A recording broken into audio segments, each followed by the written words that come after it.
Everything is technologically working on this end, definitely. Please ignore all errors. So, Mortimer and Franco, you've taken the ferry across from Dover to Calais, and from there a train to Paris. And now, as you step off into the hustle and bustle of one of Paris's main stations,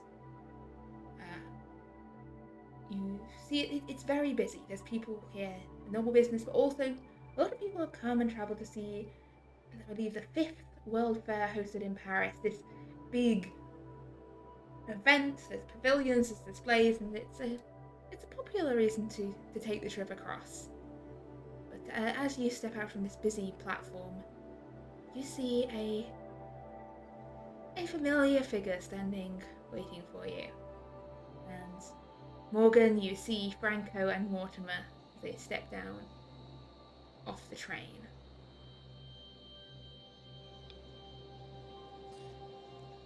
Hello, fellas. Long time no see. You've been busy? Yeah, I've been. Sorry if I couldn't stay in touch more. But you know how it can be. That's no trouble. I booked us some rooms at Hotel Regina. Yeah, Hotel Regina. So if you want to unpack and just follow me. Probably a good plan, and we can get up to date on what's going on the way. Yeah, it's been a rough travel. Yeah, don't worry. They have a nice bar there. Oh yeah. You will find a nice touch of English bar, you know, a little touch of home. I think it was a nice touch to do. It's quite busy here today. It's going to be busy for a few months now with the exposition. At least it means no one will notice us. I think we need to shut up we don't want to be noticed. Come on. Do you think we'd need... I'll follow you. Let's go. There is I asked for a coach to wait for us outside, so we can discuss a little more privately there if you want to. Perfect.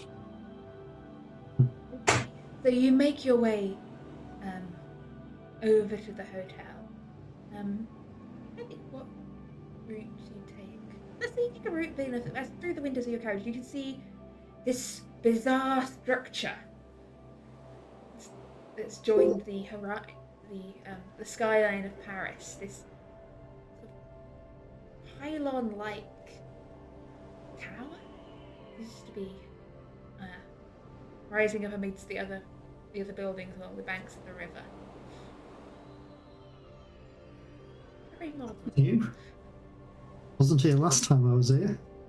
Yeah, it's been built special for the exposition. Yeah, that's what the manager of the hotel told me. It's called...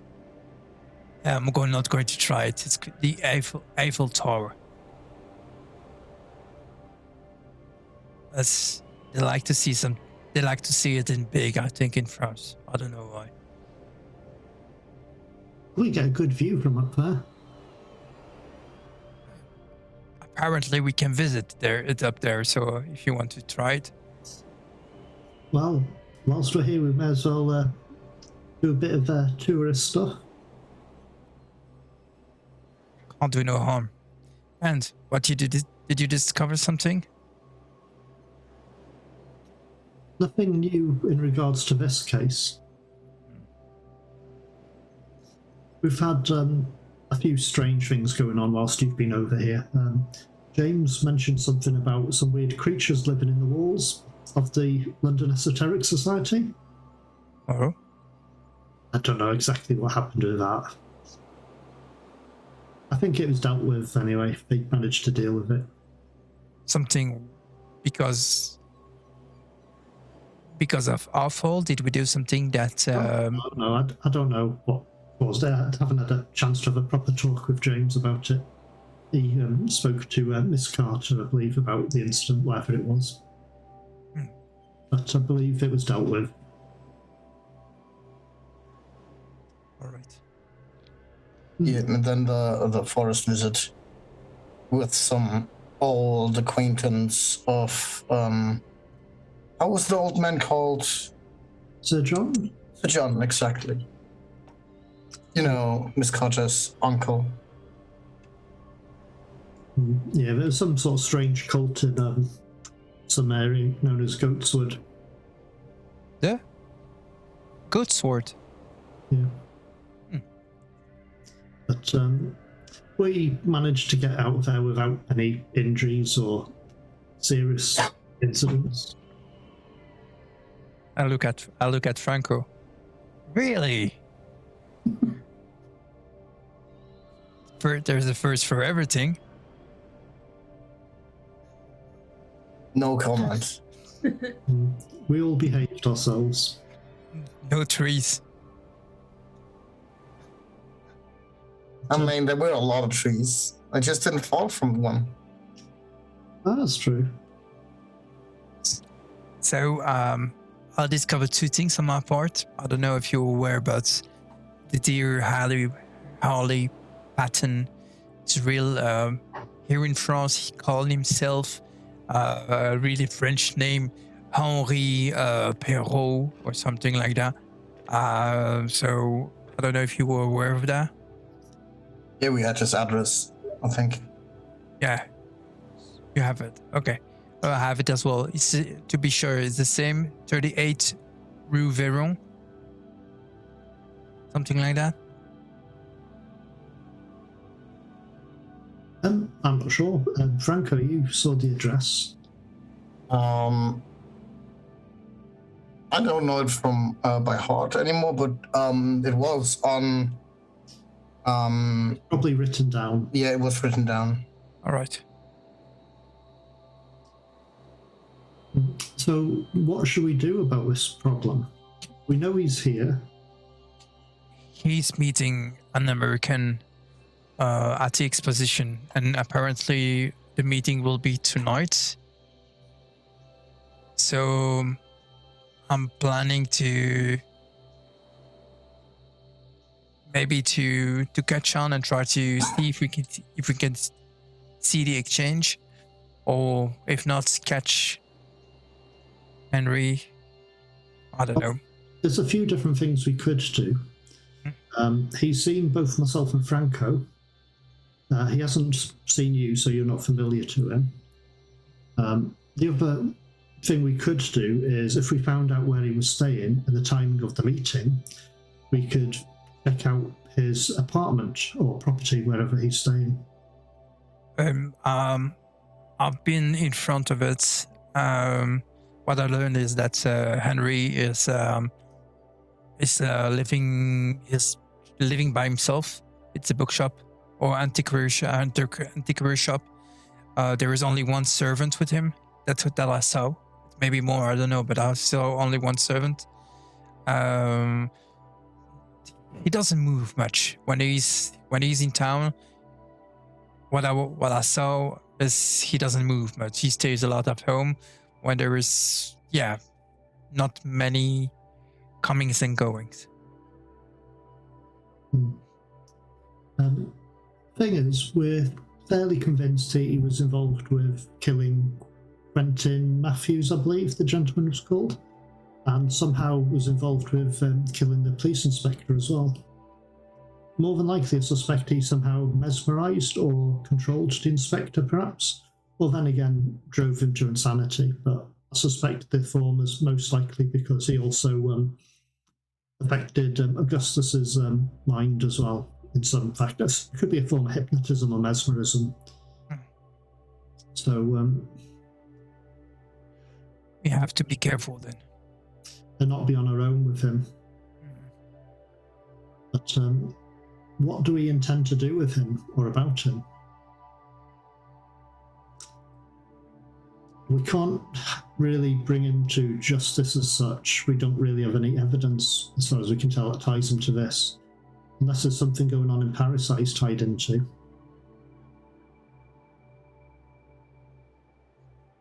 But, let's Let's start by points. Maybe first see our house. Maybe you'll see some things I don't see. Maybe even we visit the shop. I don't know if did the guy sell you? Harley Patton saw me. I don't believe his servant knows me or saw me. Right. I suspect it's probably the same person who helped him with his luggage. That I'm just wondering if it's the person Franco met. Oh, you didn't meet them, did you? You spoke to the delivery company, the company to do with delivery. Yeah, I spoke to the delivery company, and I sat right behind them. But I met the guy because we were all up in his shop. So his servant didn't know you either. I don't think so. So, I mean, he might have been able to see me outside, standing outside for a while. And yeah, there's a possibility that he has seen me, but only like not like a. he probably recognise you as from London, but not necessarily know who you are.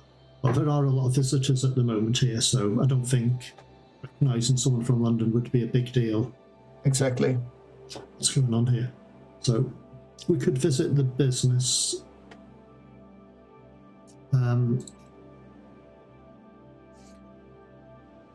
Whether we somehow eavesdrop on the meeting. Where exactly is that? That's the problem. I know it will be somewhere at the exposition. I know that there are American expositioners at the place, so I think it will be maybe around there. But the exposition on itself is really huge, so I hope it will be near, not far from their American representatives. But more, I don't have more information, unfortunately. We could always ask around for this Franklin Crane. But then again, that would be rather obvious if we start asking around him, unless he's a figure of some sort of reputation. Yeah, but we could, like you say, it's the exposition. We could ask around. We maybe read something about him. It could be possible, so we can ask around about him. Should be easy to notice the Americans. Yeah, of course. So, we are not far from the hotel, so I would suggest to unpack. You want to freshen up a little? Yeah, probably a good idea. Monsieur McCrashley, your guests, your room, your additional rooms have been prepared. Thank you. Not far from mine, like I asked? Yes, we found one room next door and one room 2 doors down. Perfect, thank you. Sorry for the short notice. No problem. If you follow me. Yes, and one of the staff comes and carries your bags up. This is a very nice hotel. Yeah, it has been recommended to me by the Black Watch, so some of my former officers of the Black Watch told me if I wanted to stay in Paris, this was the good place. And I've been around. Every time I've come to Paris, I can't help myself to come back here. I mean, can't imagine what it costs to get so short notice rooms in a situation like this exposition. Don't worry about that. Don't worry about that. Do you know when this meeting was happening? What day? So we know how long we've got. 2 nights. Not much time, man. No, not much time, but what time is it? Is it morning still? It's probably just after lunch. Just after lunch, okay. So we don't have much time indeed, but Paris is not that big. We could always try to grab some food at the event and have a look around at that time. It's probably already open, right? Yeah, normally it's open from all day long. So we could go there, grab some lunch, and have a look around. Sounds good to me.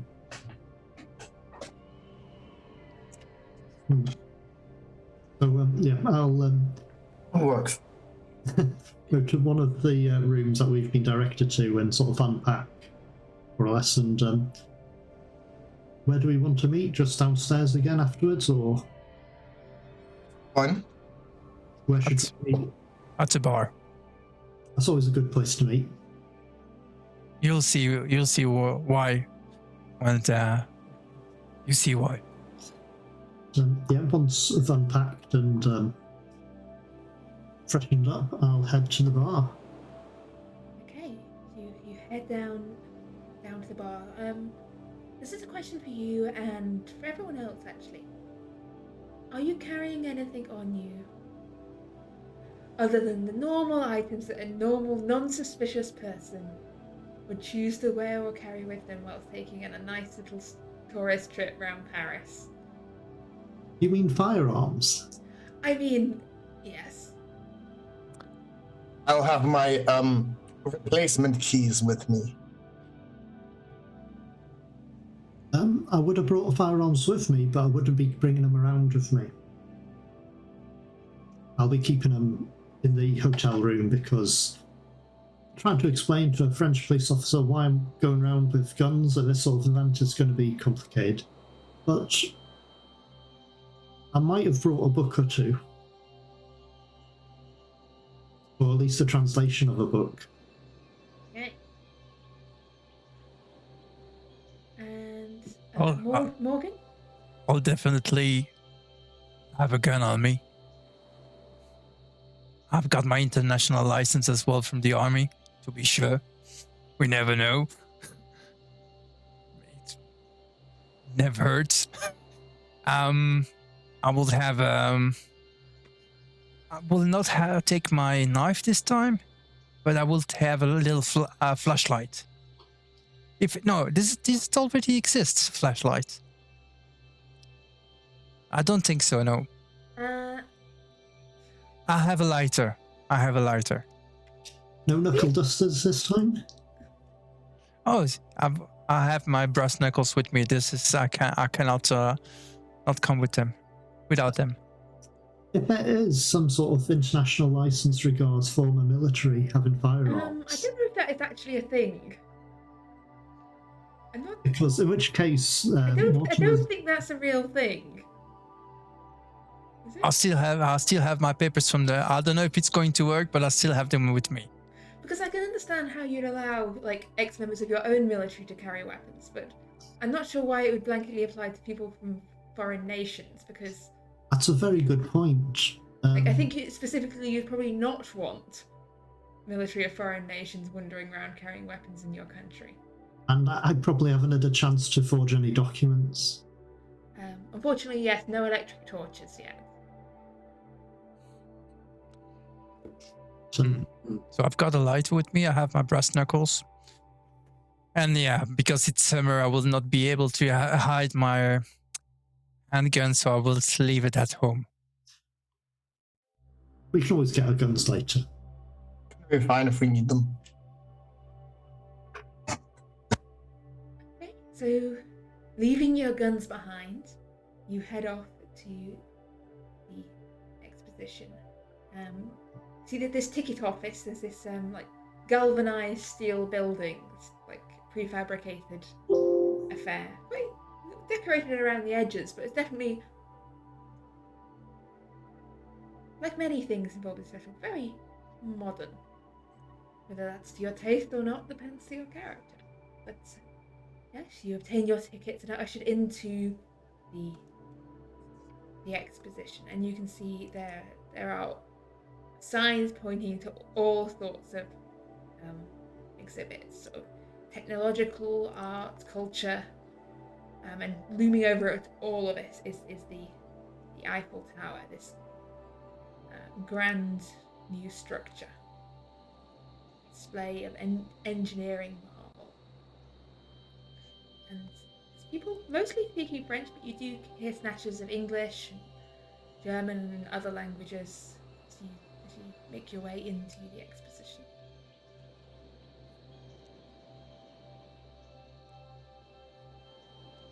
I'm going to try and follow my nose to see where I can smell food. Yes, there's a variety, probably quite a lot. There's cafes and other dining options. There's not a skill to roll for smell. No, even cooked food draws the line at like breaking it down into. Listen, you got spot hidden, but you haven't got smell.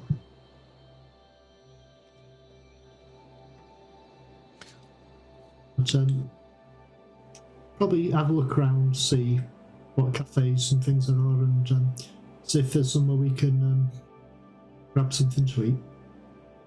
Grab something we can grab and walk around eating more than stuck in one place, perhaps.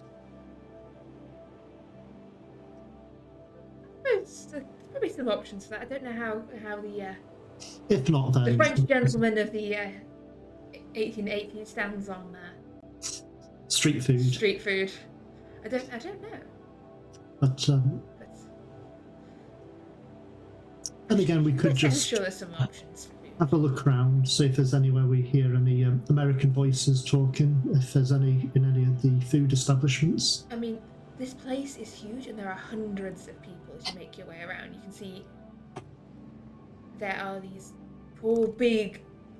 I mean, each of these pavilions is a large building in its own right. You see these grand structures decorated with tiles and domes and statues.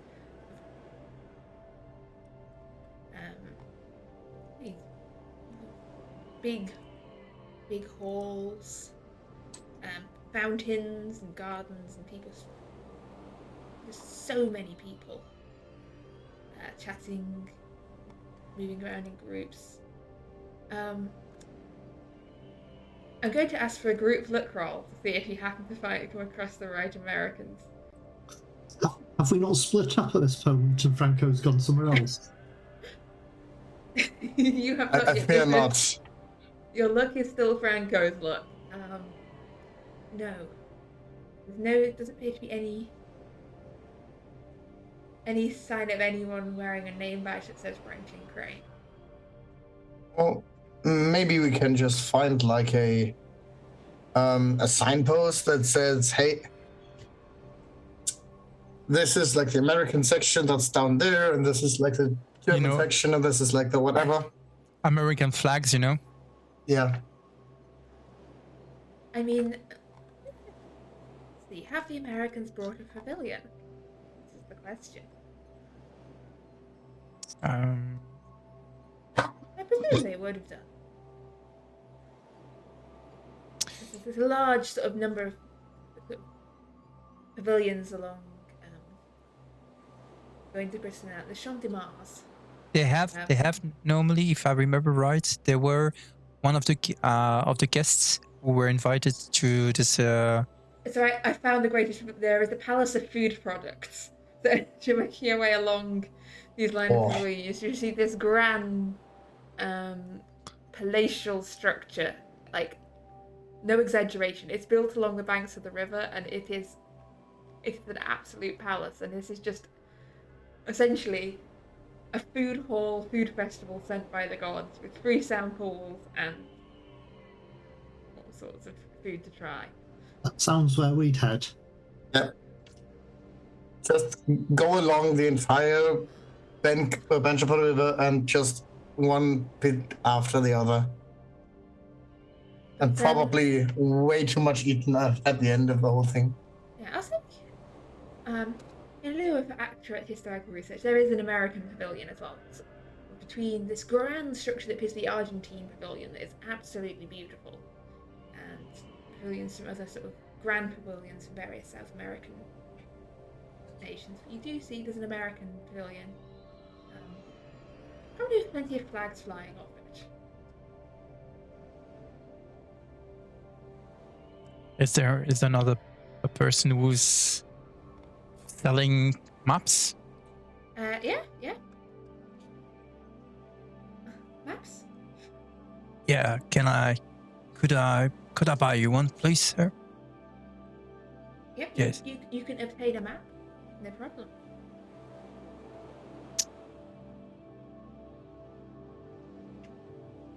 Oh, it seems that yeah, the American are not far from the Italy and the Swiss.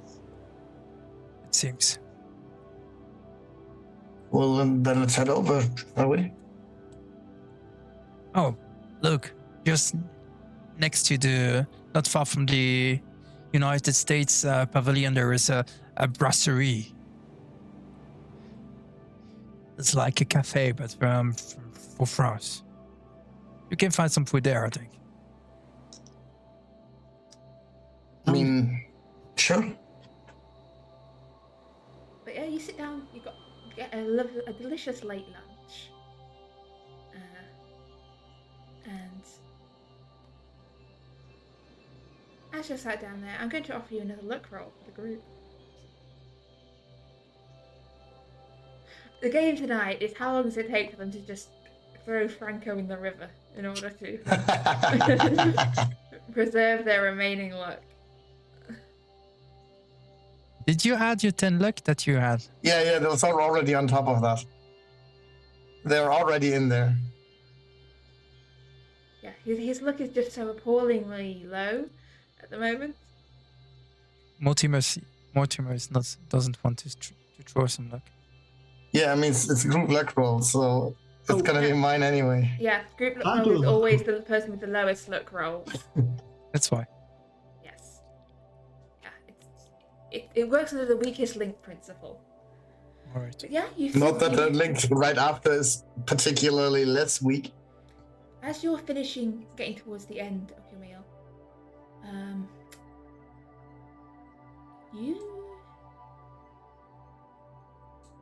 Mortimer, you see a familiar face through the crowd. Just at a table, as you turn, you see just sort of taking a seat at a table, like 2 tables over from yours. You see Mr. Harley Patton. You see calling for a menu. Doesn't seem to have noticed you yet. That's good. Your path out of Winter. He hasn't noticed us sitting at the table yet. No, but your path out of the brasserie to the door to leave will lead right past his table. I'll mention to Franco and Morgan. He's here. He's just over there. That Harley Patton. You're joking, right? Oh, he's come here for something to eat. Oh no, he's sitting on our way out. Okay. Can we hear him speak or something, or no? Maybe listen check.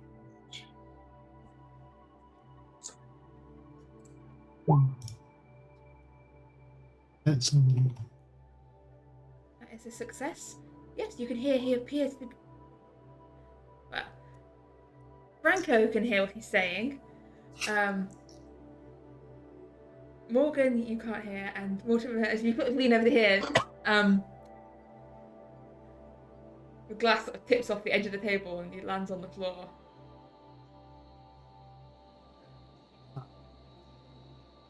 With a kind of crash of breaking glass. Franco, what you hear is it sounds like he's talking in French to the waiter. Great. It seems to be sort of in the midst of ordering some sort of meal, and unlike you, it sounds, I mean, Franco doesn't speak French, but he's heard French. It sounds very French. Fluent. It doesn't sound like he's halting or pausing. He sounds pretty confident in what he's saying.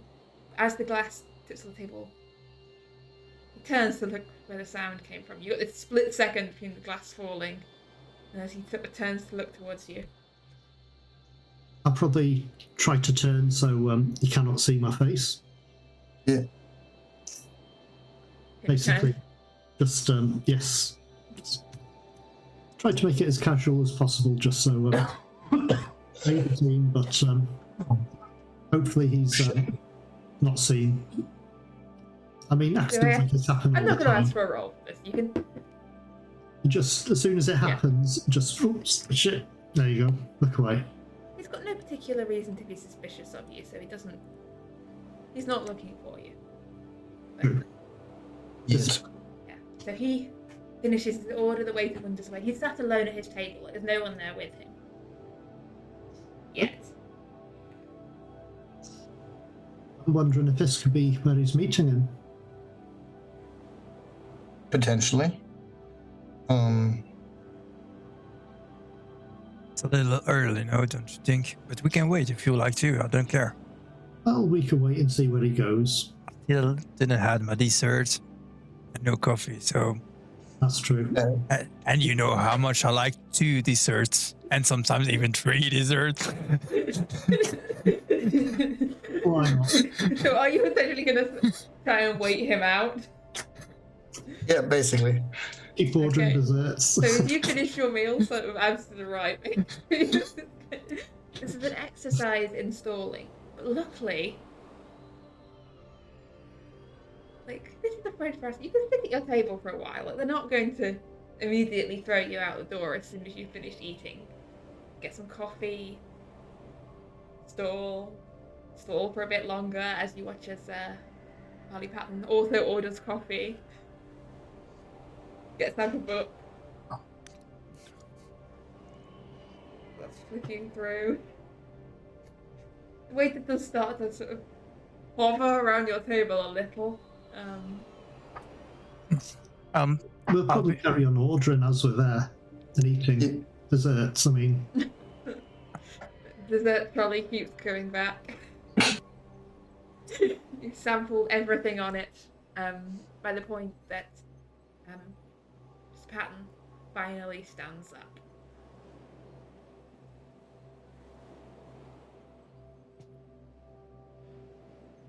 And Well, pays and makes to leave.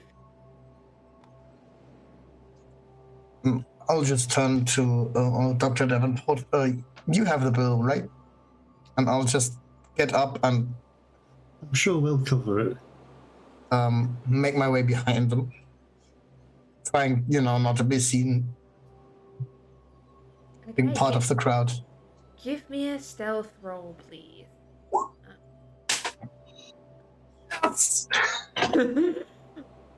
Roll me an extra d10 because that is a critical success, which means you get to add to your stealth. You're just blending into the crowd. Like, just a group of people walk past and you just kind of merge with them. Like, Franco the Shadow.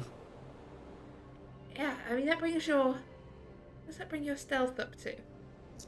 8 plus 83 is 91.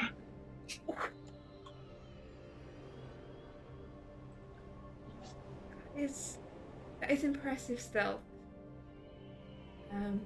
Yeah, so Indeed. you move through the crowd after him. He pauses to look at things a few times.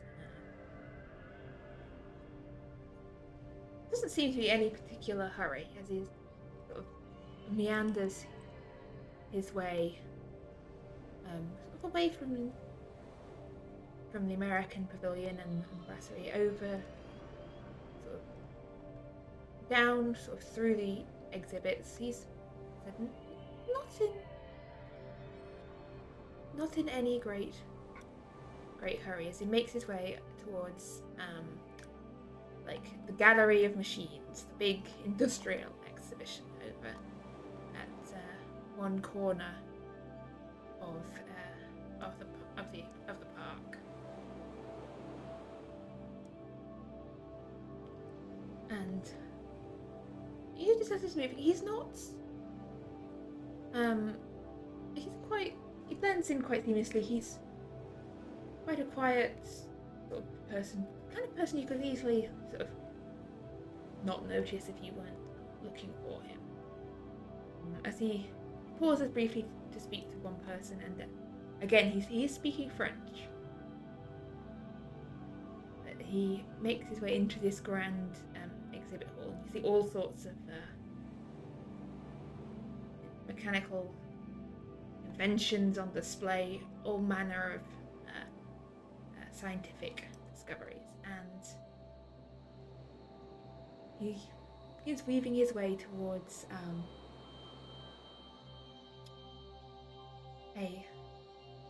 one particular exhibit where you can hear a voice that sort of sounds quite loud. You can hear it from several stalls away. Ah, yes, well, I had no idea what they were saying because I was talking bloody French, weren't they? And I can't do an American accent either, but this isn't an American accent. I need to warm up for this. No, it's not. I need to go to run up. Ah! Henry! You made it!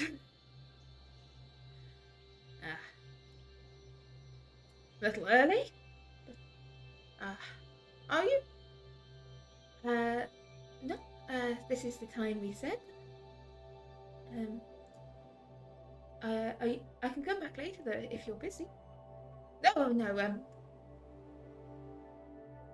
I didn't keep an eye on the exhibits. Have you eaten? Yes. Walk with me. We should. Yeah. Yes. Anyone listening in? No, not at all. And they sort of begin to weave their way back out of the exhibition hall.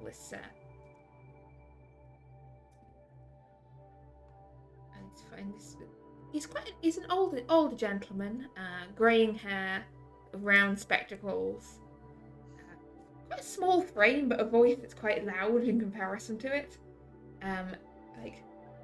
Top hat, probably appears to be quite wealthy from his manner of dress. And as he moves through, so did you not here? You never know where there's eyes.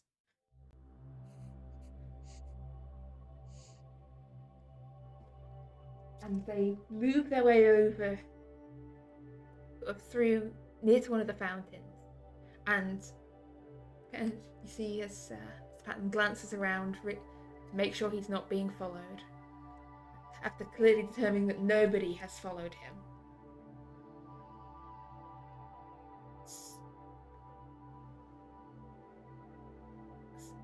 So, what is it you want me to get this time?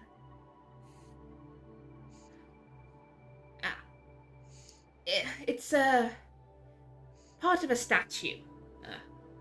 You heard of the Sedefka simulacrum? Ottoman piece. What have I said now? It was probably the reaction of my face to the trying to understand what exactly you said. Oh. I was worried it's not another Count Foreskin again. It was something like, what? Yes, the Sedefka simulacrum. I've heard of it, but it was broken up in pieces. Well, one of those pieces is in the hands of a woman here in Paris, and I thought whilst I was over here, it'd be a perfect opportunity to, buy it off her. But she won't sell. I've tried everything, increasingly large amounts of money.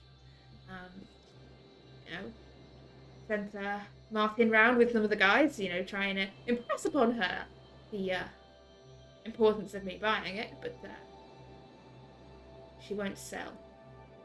And I thought, well, who do I know who is incredibly persuasive at times? And I thought, good friend Henry. And,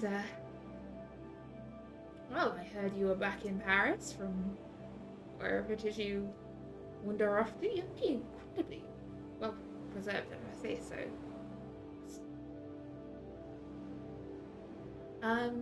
Yes. Would you be able to go and have a word with her, perhaps? Convince her to part with the item? For a fee, of course, cut at the price. Usual level of compensation. Plus any, if a little more, if any difficulties arise. I take it from the fact that you didn't just hire a thief or someone with a large crowd of knuckle dusters that you don't want this woman injured. You'd rather not. Could draw the wrong kind of attention. Too many people know that I was talking to her. But, you know, you have your ways. Consider it done. Perfect. Excellent. There's one small caveat. I'm only here in Paris for a day or two. Business back in the States.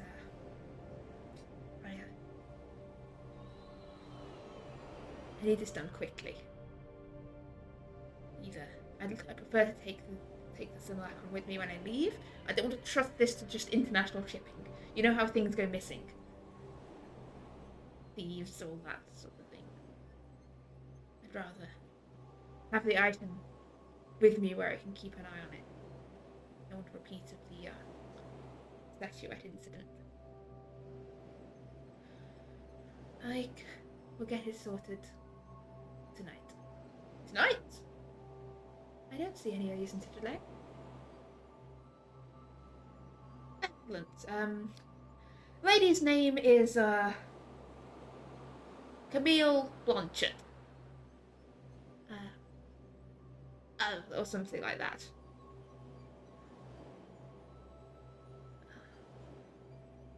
He rattles off an address in an apartment in a rather nice part of the city.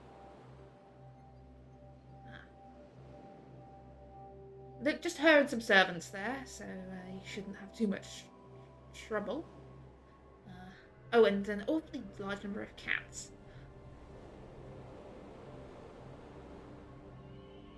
No problem. I will meet you here again tomorrow with the item. Meet me at the foot of the tower. He points to the Eiffel Tower. I will have it for you.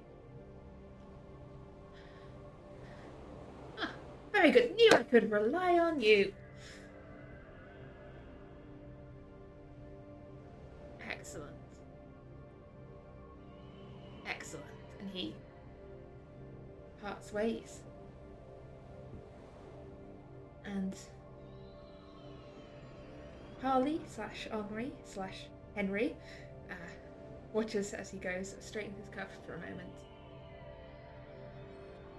and then wanders off back through the fair, whistling a little tune to himself. Doesn't seem in any particular hurry, still taking his time, pausing to look at things. Franco, what are you doing? So I think I'll be going back to the other two. Knowing that what the sort of business arrangement these two have is, and knowing that we should probably be faster than this night.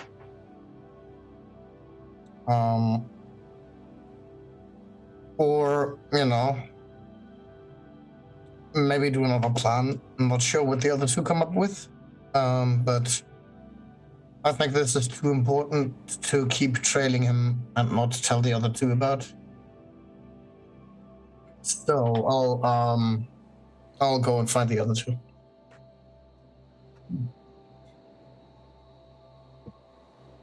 Okay. Are you still waiting at the brasserie? I think we would have left, obviously, after we've paid and wandered out. We would have probably made a note of which direction Franco wandered, and more than likely I suspect we would have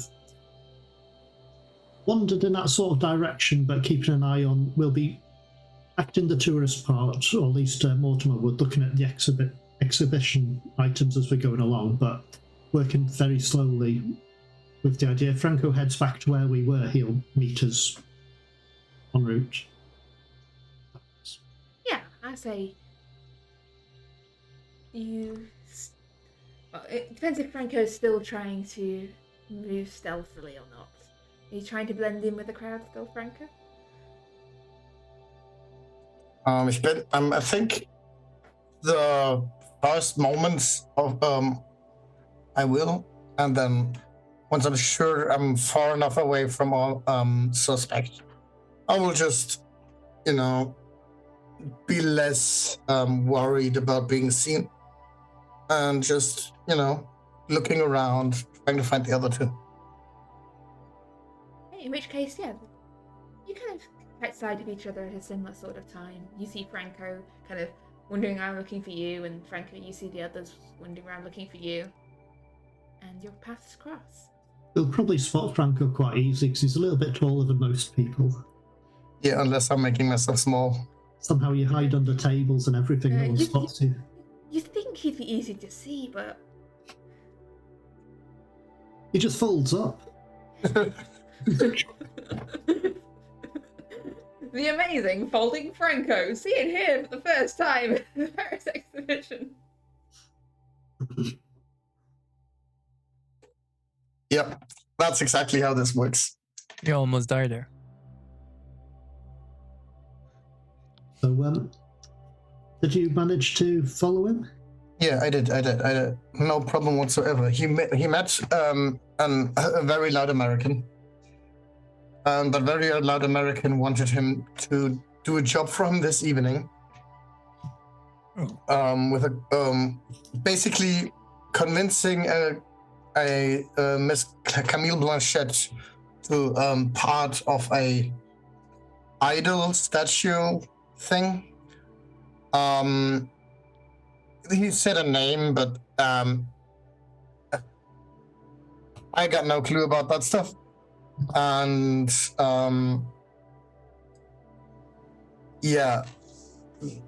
basically he wants it to have it done by tomorrow and meet up with the guy on the foot of the Eiffel Tower tomorrow morning. I have the address. What are we gonna do about that?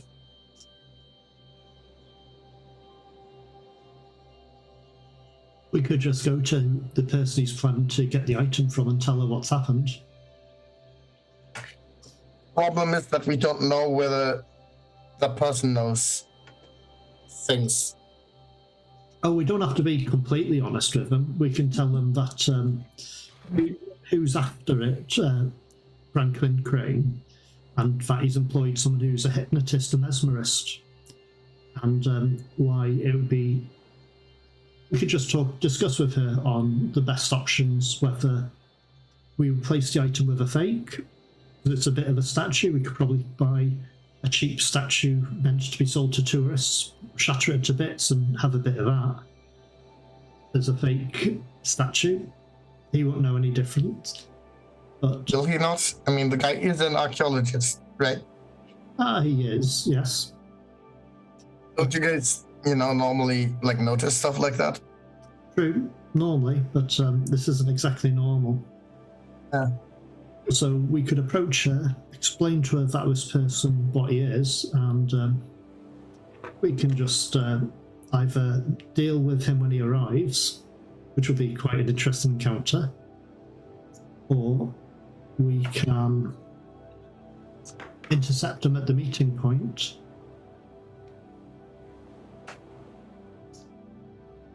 But I'm trying to think now which would be the best option. Meeting points to public. True. But it would be it could be a last resort if we have to catch him in the act. You have the address of Camille Blanchette. That's what you say? Okay. Question is, do we wait him to leave his house and follow him until there, or do we wait at Miss Blanchette's house? Well, there's a few different ways we could do this. We could either approach him and be honest, or we could actually wait till he leaves with said item and rob him.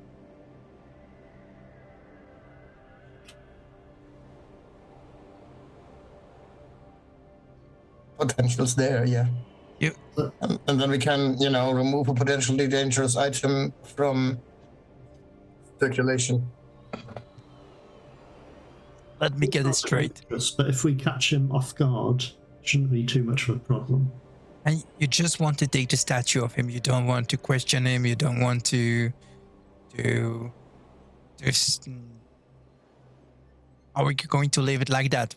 Yeah, it's one of the opportunity to you can speak with him. He's quite dangerous when he speaks. I believe he must have some sort of mind control, mesmerizing or hypnotism type thing. Whether he can do it on a group of people, I don't know. We can do something that he doesn't speak.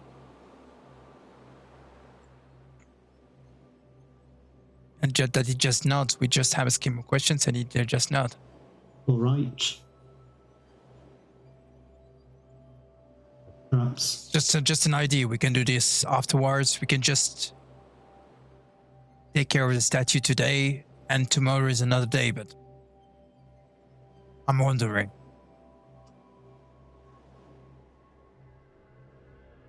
We could always warn her just on the off chance. It'd be interesting to speak with her. We'd probably have to use different names. I'm tempted to use the name Quentin Matthews, because that'd be an interesting one if it's brought up in conversation with Harley Patton.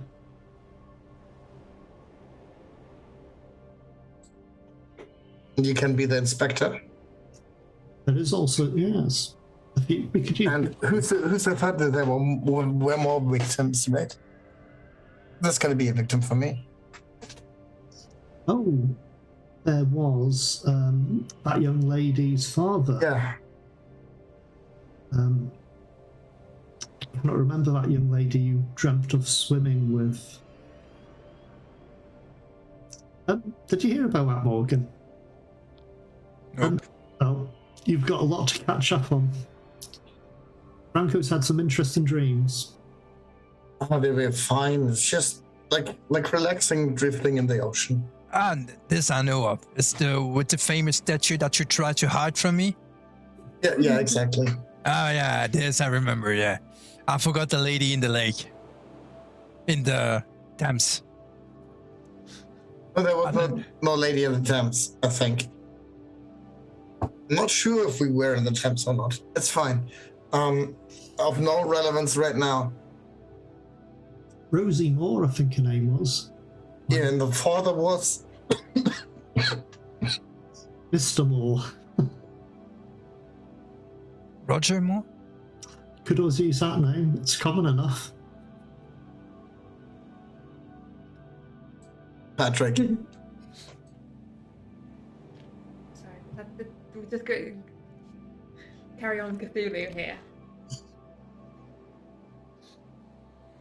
So, we could approach her, warn her. She's, by the sound of it, she'll probably be aware that people are interested in this item, at the very least. I suspect she won't be interested in selling said item to us, but as long as we don't express an interest in wanting to take it from her, she might be more receptive to us than anyone else. Yeah.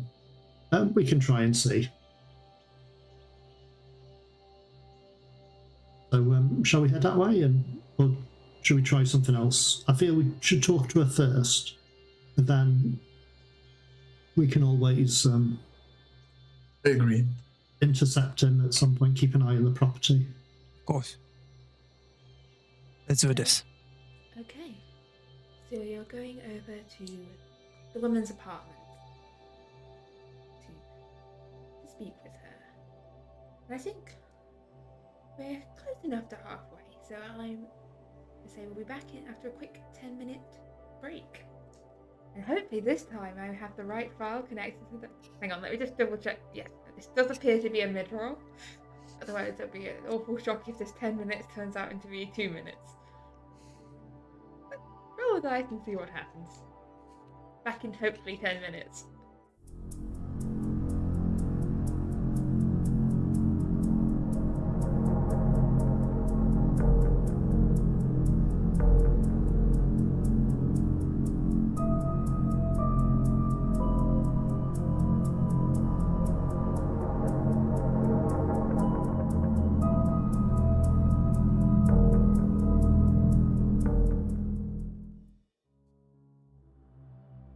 So, we're back.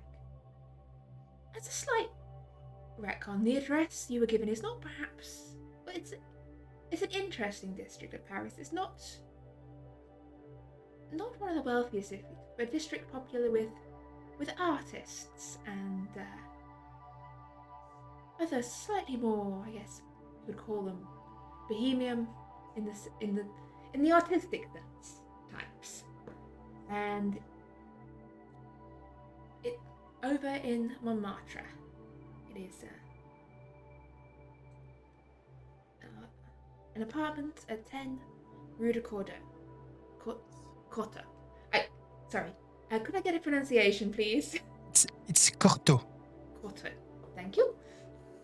That counts as one for the look. One more look. Yeah. It's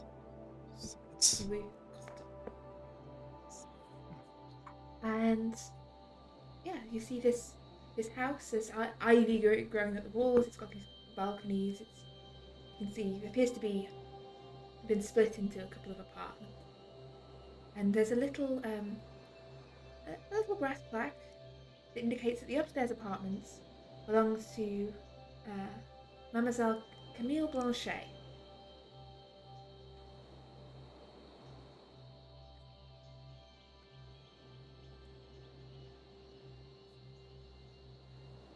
And there's a bell. Paul. Well, we'll walk up and ring the bell. And after a moment, a maid appears at the door. Kind of looks over the three of you. Good afternoon, gentlemen. Afternoon. Good afternoon. We were hoping to speak. Actually, no. Sorry, rewind. French. I know. Good morning. Good evening. Bonsoir. Bonsoir's night. Isn't that night? Bonsoir is evening, and bonne nuit is night. What would afternoon be? We don't have it's afternoon is still bonjour. Bonjour. And she starts talking to you in French. Can I try and roll in French? Yes. Give me a French roll. So you can probably a couple of words of. I've got a couple of points in it, so there's a chance. No chance. No, you only catch a couple of the words, but you don't understand. I'll speak in English. Good afternoon. Sorry, I'm not very good with French at the moment. Do you speak English at all? No,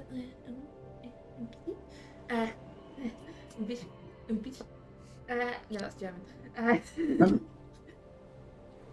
We were hoping to speak to someone called Camille. The mistress, yes? I believe so, yes. Your names? Oh, my name would be Quentin Matthews. Quentin Matthews. I don't have an appointment or anything. And she goes upstairs. And then she comes back a few moments later and waves to you upstairs. The mistress will see you. Thank you. And shows you through into this very nice sitting room with windows looking out over the street. It's nicely decorated. There's flowers on the table. There's not much in the way of like personal artifacts, but there's no particular like portraits or anything much on display. There's a scenic pictures of Paris. It's all very stylish, but impersonally stylish. If you know what I mean. Doesn't have a lived-in look, more No. And for a moment, a woman sleeps into the room. She's looks to be probably in her early 30s. Fashionably dressed, but not dressed sort of in like going out clothes. It's more like, you know, house dresses. The sort you've probably seen Lady Irene wearing around the house. Like more French twist to them. Sorry, I was not expecting visitors. How can I help you? Sorry to disturb you. Our reason for being in Paris is rather complicated. There's a gentleman we were trying to track down who was wanted in London for... He was a suspect in a crime, a theft. You are a police officer from London? I am. Yes. Inspector Barnes. And I believe this gentleman we were tracking has been employed by someone you might be familiar with to try and acquire an item from you. I believe the person you may be familiar with is a gentleman called Franklin Crane. The American, yes. I believe he's trying to get hold of an item you might have. Perhaps an Ottoman piece, but he's employed this gentleman who's somewhat of a hypnotist and uses mesmerism to trick people into parting with items. But some of the people... A hypnotist? She kind of leans back in her chair. So there's a sort of shuffle of movement behind one of the curtains, and this very fluffy white cat sort of slinks out and jumps up onto her lap. It does sound rather far-fetched, I'll admit, but... You spot another few bits of movement in the corners of the room. But some of the people he has acquired items from have met unfortunate ends. We have no evidence that ties him with these, other than witnesses who've seen him at the scene of the crimes, and we were concerned we'd heard he'd been employed to try and get said item from you. I am not selling the item. You have no need to worry about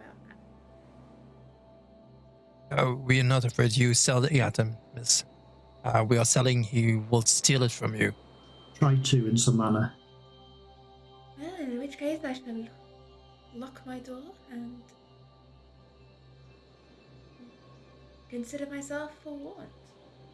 That's the best we can do. And your interest in this is you say that this man is a criminal in London. Yes. Indeed. He's a suspect in a crime, but we have not managed to pin it down to him. It just seems to be... he seems to be in all the places where things are going wrong. And it seems to be a rather coincidental that he happens to be at these scenes. Well, what did you say his name was? Did you say? I don't think... The name I believe he used in London was Harley Patton, but I believe the name he uses in Paris is... I'm not sure the pronunciation. Henri Perrault, or something along those lines. Also, Yeah. The bookseller. Yes, very likely a bookseller. Do you know much about this gentleman? I knew his father. I have not met the son. I believe that's the gentleman in question. I'm not sure whether that would be his real name. But if you say, well, you knew his father, then it's very likely that is his real name, and the name he used in London was a fake name.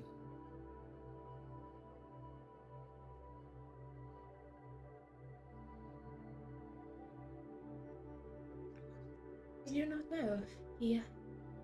This was over 10 years ago. Do you know if this gentleman has a bookstore? He doesn't have a shop. He was trying to buy something from my father years ago when I was a girl. Did anything I that... think he did get it in the end, but my father had run into some debts and had to sell off some of the family collection. Anything You go- interesting? I myself have an interest in books. Oh, this wasn't books at the time. This was maybe it was a book. I was young at the time. I wasn't. It was a while ago. It was a while ago. But we felt it best to warn you.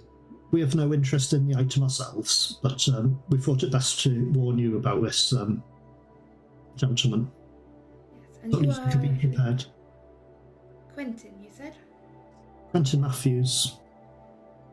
and Inspector Barnes. Indeed. And sorry, I didn't catch your name. Frank Moore would. Frank Moore. I know, like a fast talk roll here from Mortimer, who's leading this. Can't charm this, can I? This is fast talk. You like. Oh, I get fast talk. Now that's bad. If I pass this, it'll be a fluke. Yeah, nah. So, I sort of flick back and forth over you, like,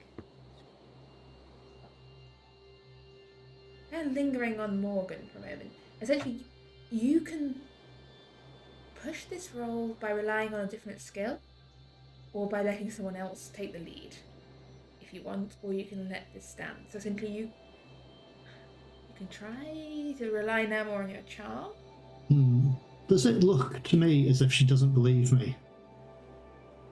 It looks like she doesn't believe you. There's a look of mistrust. Like, you're not sure what she doesn't believe. There's a wariness to her. Okay, I shall change tactics. And I should really apologise. I've not actually given you my real name. I'm trying to avoid my name getting back to this gentleman we're following, because I've met him before. And he does know me, unfortunately. You could simply have asked me not to tell him your name. True, but we have not met before, and I was not sure. I am the soul of discretion. The problem is that we are afraid that he can get information even without asking. Yes, that was the concern. I see. Through mesmerism, you say? It seems to be he can. I'm not sure the best way to put it. Affect people's minds, and that is the only way I can think is mesmerism or hypnotism, something along those lines. Mortimer, Yes? I would like you to make a power roll at this point. Okay.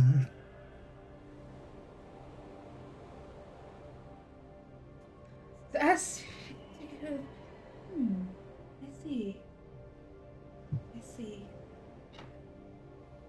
Just do the roll here. It's never good when we have to do power rolls. No. Fine. You feel strange, sort of calm fall over you, Mortimer. It's like your body seems to go almost numb. It's like you're weighed down into the chair. Your body has become this heavy weight, and your tongue this Like leaden anesthetic. lump in your mouth, and your words kind of stumble to an end. Sort of slur and sort of You like are- anesthetic. You are currently briefly numb and dumb, stuck in this sort of trance-like state. Mesmerism, you say? Camille looks from Mortimer to the other two. Gentlemen, be assured that if this ennui comes calling,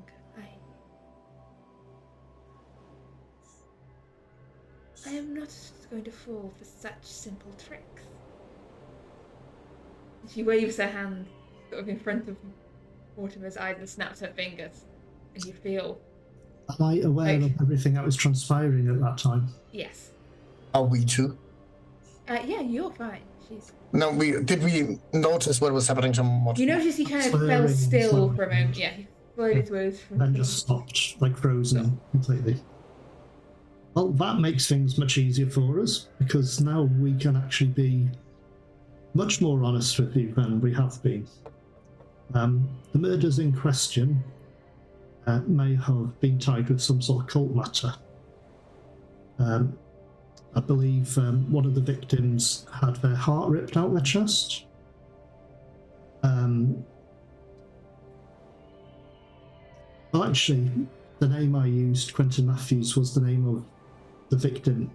So you are saying that is Henry Harley has been murdering people and eating their hearts? I believe the gentleman in London, the first gentleman we know of that he murdered in London, he was meeting them to purchase a family relic, and I mean, he is an antiquarian. That is rather his line of business. I think nobody said something about eating a heart. Oh. I mean, if hearts are being ripped from chest, either that or he's keeping them in a jar on his shelf. But at least you've been warned about him anyway, and we can be much honest with the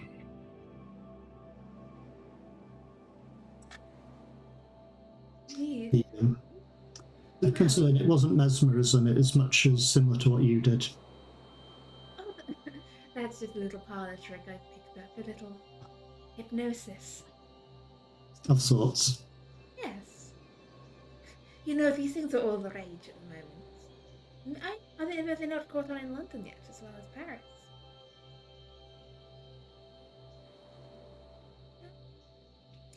Well, gentlemen,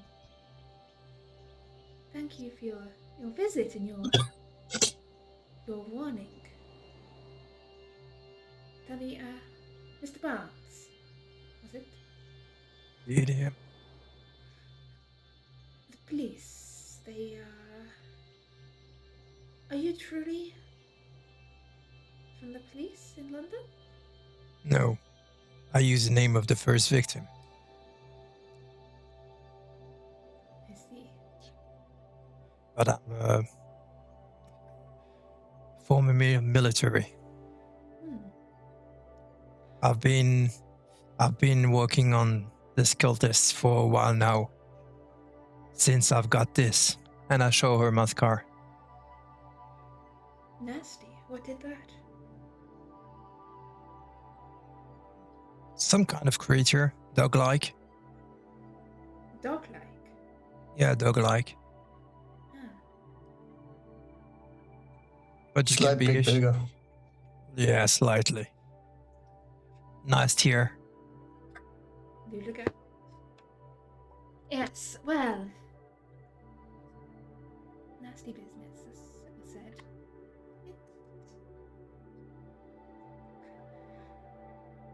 It's one of her cats sort of hops up onto sort of around the back of her chair. So. You know my name, you know where I live. May I not know at least a name or an address if I have trouble from Mr. I'll give you mine. My name is Morgan D. McCrashley. Oh. McCrashley. Scottish. Indeed. Former military from the Black Watch. Oh. And I'm staying at the Regina. So you can ask for me at the hotel if you need me. I will do if I have any trouble. Indeed.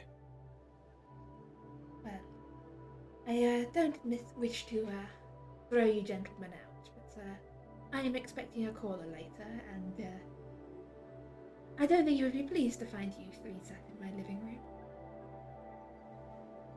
Makes sense. At least we've warned you of to be concerned about this gentleman, and that is the best we can do, I believe. But I don't believe you're likely to be in any real danger by the look of things. Well, unless... hopefully I can take care of a little mesmerism. True. But at least you can, you know where to contact us. I do, yeah. Thank you for your time and for seeing us. Rings the bell for her maid to show you out.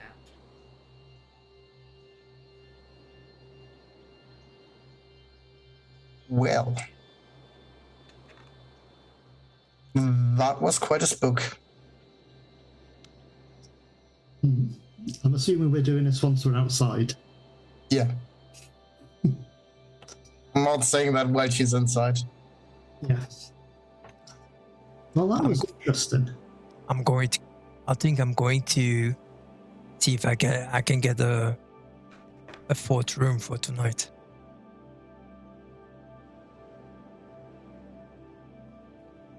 We never know. Just in case. Maybe nightly visitors, you know?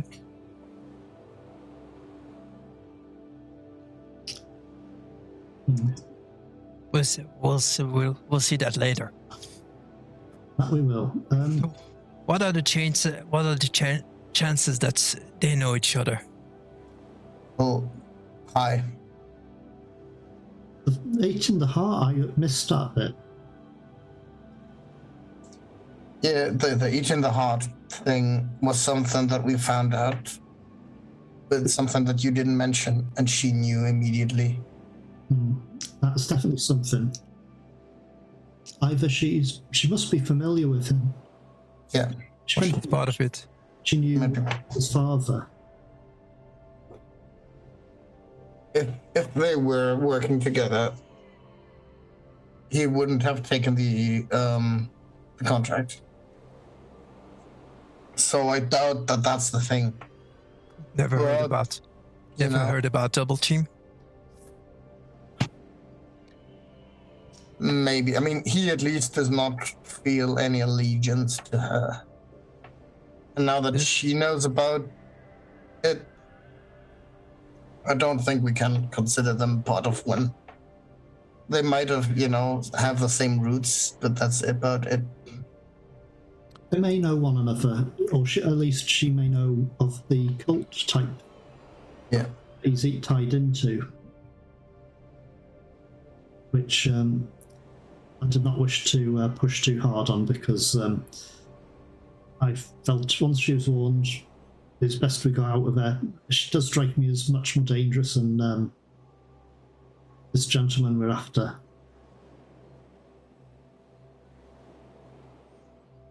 I cannot. There is something that's itching. I think he know her. Even if he took the contract, I think he may know her. Storyteller. Around the place where Miss Blanchet is living, is there a place where we could hide and see the house from afar? Yes, I'd say there's,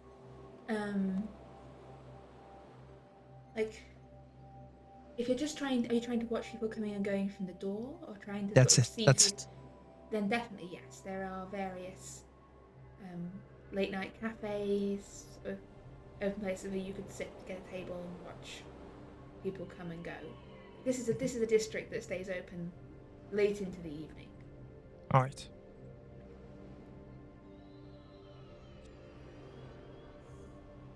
Won't have too much trouble to stay or to come back and take a look to the place. I mean, I can stick around. People aren't really going to notice me. That's a very good point. Yeah. I'm guessing you don't want to try and climb a tree to keep a watch from one of them. I mean, I got a lot better at climbing trees over the times. You know that. Hey, if I remember this right, we are not so far from the hotel. So if you want to get some things, we can come. We can be there in half an hour. We can be there. We can be here back. Well, I'll just pat my pocket in my jacket. I got the things that I, need in case. But I can just stick around here, and if you didn't need stuff, you can come off after. And I'll just, find a place to lay low. I mean, she's not gonna he's not gonna have the surprise on her because she knows he's coming. So that's a thing. It could be he's the person she's got an appointment with. That's possible. That'd be hilarious. But how would he know to make the appointment with her? Yeah. Beforehand. I mean, I don't know if she's got a phone and he called while we were making our way there. It's easy. It's easy. Franco, if you see that the maid did like she did with us, she's going to ask for the mistress before she coming in, or if he's going right away, that's because he has an appointment. She go and ask if he can come in. Maybe that's he doesn't have an appointment and he comes like we did. I'll keep an eye on all. Okay, so you're watching the house.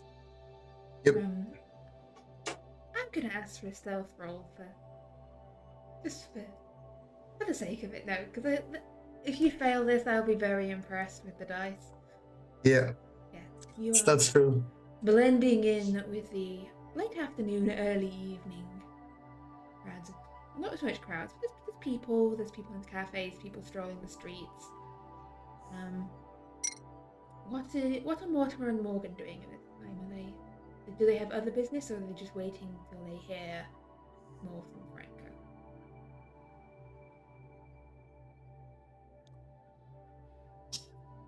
I'm not sure what the plan is. We probably...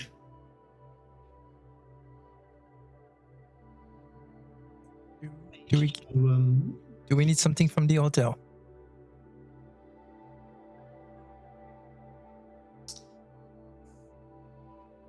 I don't think firearms would be a good thing.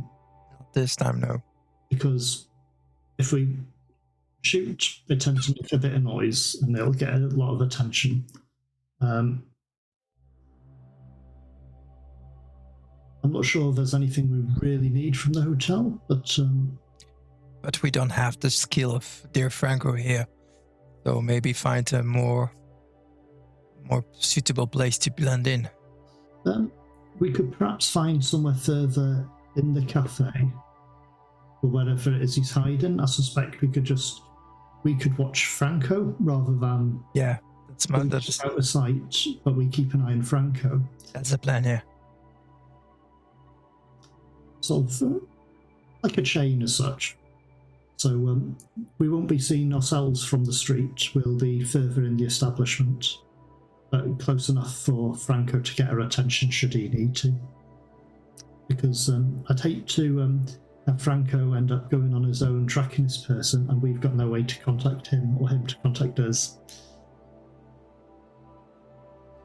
Not for that sort of thing's happened before, and Franco's fallen into a tunnel network of some sort of crypt, but full of rotten bodies.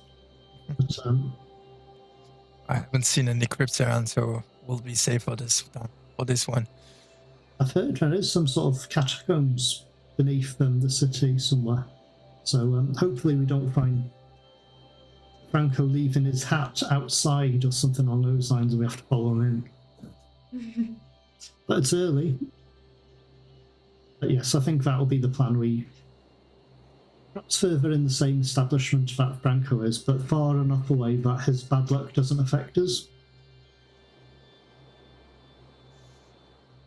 Okay, so having put bad luck Franco far away, yeah, some time passes. You watch as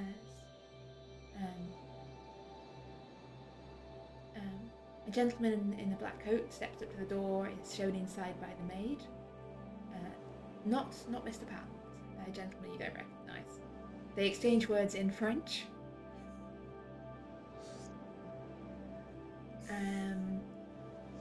All Spanish to me. And the sun goes down, and see lanterns lit up on the buildings, street lamps lit. The gentleman leaves. By now, it's probably about 10 o'clock at night, and you see a second figure approaching Miss Blanchet's door. This you do recognise from his gait, his stroll, and the little jaunty tune he's whistling to himself. Yeah. Rings the bell. And is shown inside by the maid. Immediately? After a pause, there's the pause, the maid comes down and then shows him up. Okay, she's not going back asking. No, immediately, okay. From where you're watching, you can't see inside the apartment. You can just see that there are lights on inside, the curtains are drawn. Time passes.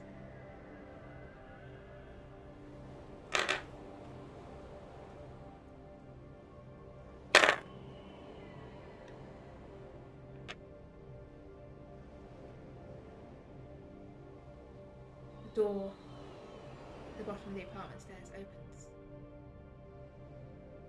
and you see Harley Patton step out and look at the right, adjust his cuffs, and reach back inside the door and pick up a suitcase. Did he have that suitcase beforehand? No. And he heads off into the night, down the streets. Following. He makes this winding route, cutting down several alleys, and then kind of glances back behind him, and then descends a staircase to what appears to be some kind of basement door. You reach for some key to unlock it, head into the door and shut it behind him. All right. Is the street that we are in the one that We're in a dark side alley now. There's no one really around. But you kind of lingering back some distance away. It's not the street where his house address is. It's also not like a side alley to that street or anything? Completely different place? No, completely different place. Maybe a good half a mile away at least. Yeah. I'll sneak down to the door and put my ear to the wall, to the door, and try to listen in. What's happening on the other side? Make me a listen check, please.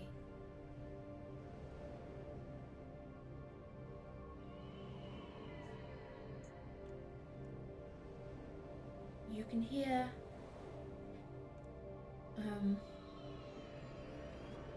drip of water and what sounds like sort of the echoing sounds of, you know, when you hear someone climbing down like a metal ladder, you can hear sort of the boots rattling against the metal. You can hear that sound sort of echoing upwards towards the door.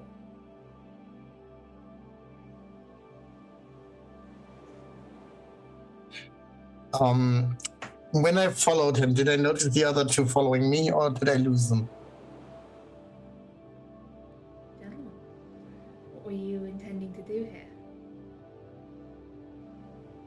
I think we will follow that from a distance, like a good 100 meters now. Yeah, in which Just case, beat- yeah. We would have kept him in sight, but You see he's come. You sort of catch up to him as there's no sign of Mr. Patton, and Franco is there with his ear to this fairly nondescript looking door at the bottom of a set of steps. He went through here, and he's going down some sort of ladder into something that sounds like a wet cave or something, or probably the cisterns and the catacombs below Paris. why So- can't we take a normal route and just walk a street? No. Then I'm opening the door. Is it openable, or It actually is locked it? locked. He locked it behind himself. Okay. Locked it behind him. Did he have anything with him? Yeah, a suitcase. So I think he didn't have that before, so I think he succeeded on. Franco, Yeah. did he? Was he something like aware? Was he looking back to see if he was followed? I mean, yeah, I don't think he saw me though. No, that's not a question. I want to know if Miss Blanchet told him about us. If he did, he will be suspicious. I mean, he looked around himself. I'm not sure if that's just his normal paranoia. He did that before as well. All right. So, I'm gonna open the door, or I guess I'm not gonna open the door. Your first attempt to open it doesn't seem to be working. Sort of fumbling around. It's not so much that you're bad at lock picking. It's more that this lock appears. It's old. It's rusted. It doesn't look like it gets much use. This is not a door that gets many people coming and going through it. Is it a sturdy door? It's a reasonably sturdy looking door. It's a wooden door, so. I'll push that roll. Okay, essentially you're taking longer to do it here. It's like it's taking more time. And if you fail, you're likely to jam something permanently in the lock here. There we go. But no, you don't fail. You take a bit more time, and you're able to unlock the door. And there's really not very much to see on the other side, except for this metal ladder descending down some distance down this dark shaft. And what form of lighting are you using here? Well, Is there any lighting here? There is no light here, so there's a little light from like just sort of general street lamps and light just enough to see the door and just to see that this ladder going down to darkness. There's no light sources in this room at all? No. It doesn't so much seem to be a room, it's almost like a service door leading to this ladder shaft that goes down. I'm not sure. I don't think any of us would have thought to have grabbed candles or anything like that. To be fair. yeah, well, we don't have Maddie with us, so No. That's a very good point. So, I have a lighter, but I don't think it will be. well, at least that's not a lot of light, and that's not easily spotted, but it might be enough to get us down there. we could go down there and have a look using what limited light we have and see if we can hear what route he took. Yeah, I'll go down. Just having to meet him at the exchange point. Yeah, and we could do that and then go and look what happened to the lady. Yes.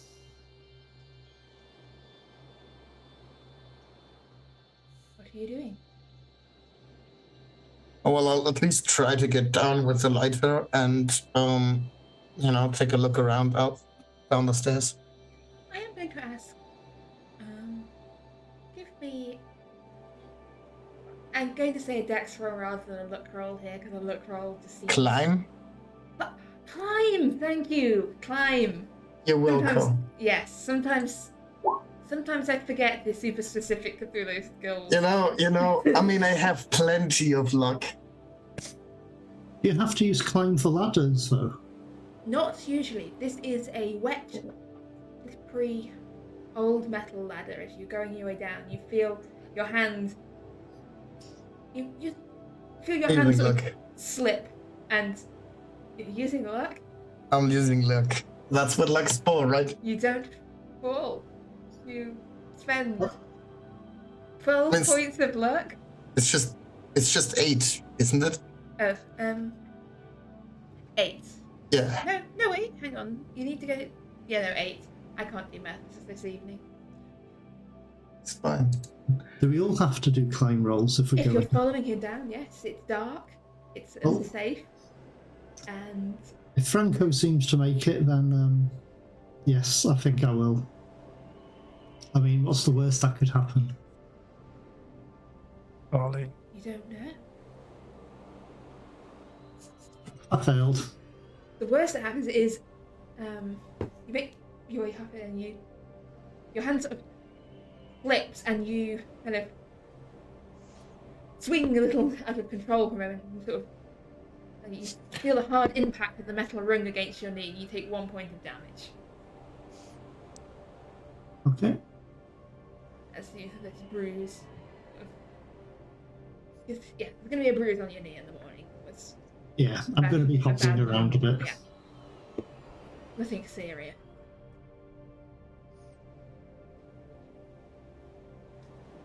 You're down at the bottom now, in the darkness. Morgan?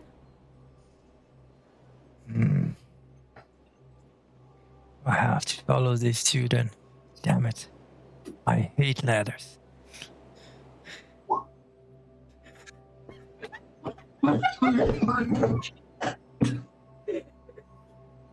I can see why.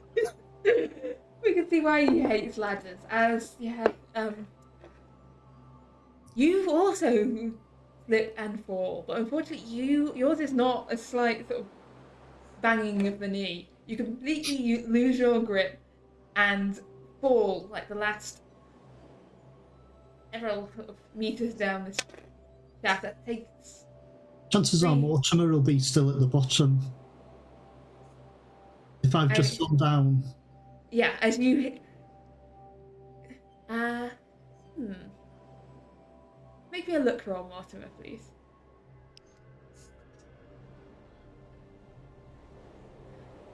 Morgan crashes right on top of you. McCrashley crashes. McCrashley crashes down upon you. Morgan, you would have taken 3 points of damage. However, you will only take 2 points of damage. And Mortimer, you'll take 1 point of damage for cushioning Morgan's fall, as you are all three of you now down at the bottom of this incredibly unsafe ladder in this appears to be this narrow tunnel.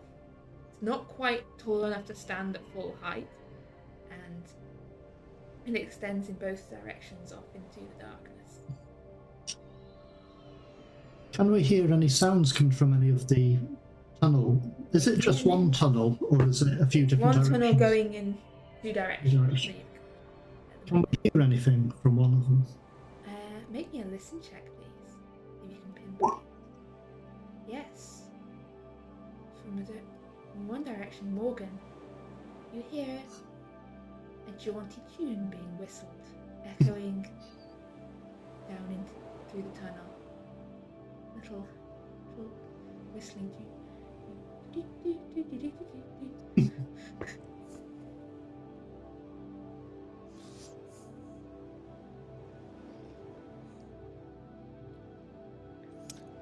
Let's follow then. But no light from afar? Wherever the sound's coming from, it's too far off the light to reach you. Okay. But that's good, because that means that he doesn't see our light as well. Yeah, let's get going. Okay. So, As you make your way down, you've got the Oh, we a follow. light. Are you just using the light of a lighter? Or I don't know. Is there any candles around? there's no candles around down here, unless you brought any with you. This is a cold, dark, quite damp underground tunnel. Oh, I guess let it is. Next time, remind me to take some candles with us. And you've just got this tiny little lighter lighting up this small pool of the world around you as you move through the darkness. You can hear the drip of water. And then as you leave the ladder behind and head down this tunnel, it branches a couple of times. You can hear which direction the whistling is coming from. You can also hear occasionally other sounds. You hear shuffling movement off in the darkness. Occasional sound of pebbles or detritus shifting. The sound of running water now and again. A splash of something moving. Or someone. And still you can hear the jaunty whistle ahead of you as you take a couple of other turns in the dark.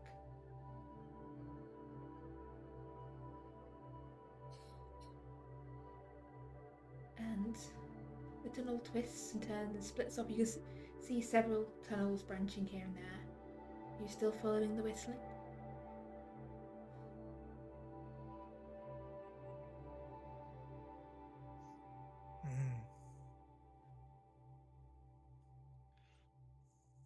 The tiny lighter flame flickers. Still nothing to light it on? Nothing to light it on.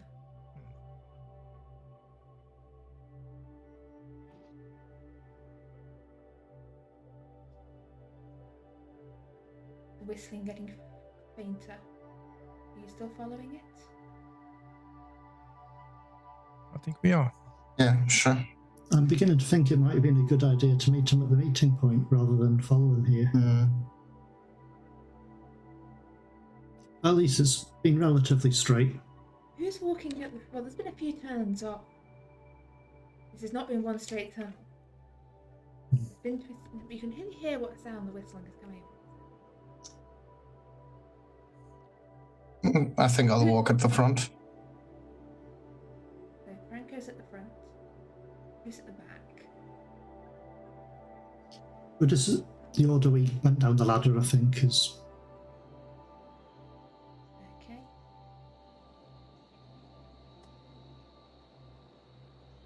Then the whistling stops.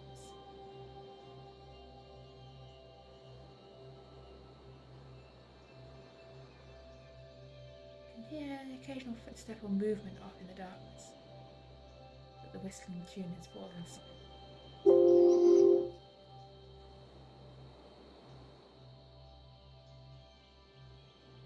Okay. Then I'd like a listen roll from you all again, please.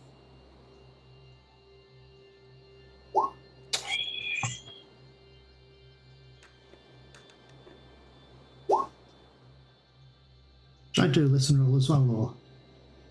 From all of you if you'd like, yes. But you have one success at the back. Morgan, at the back of the group. You hear something moving behind you. You hear footsteps coming down the passage behind you in the darkness. And the sound of heavy breathing, this kind of ragged, rasping breathing.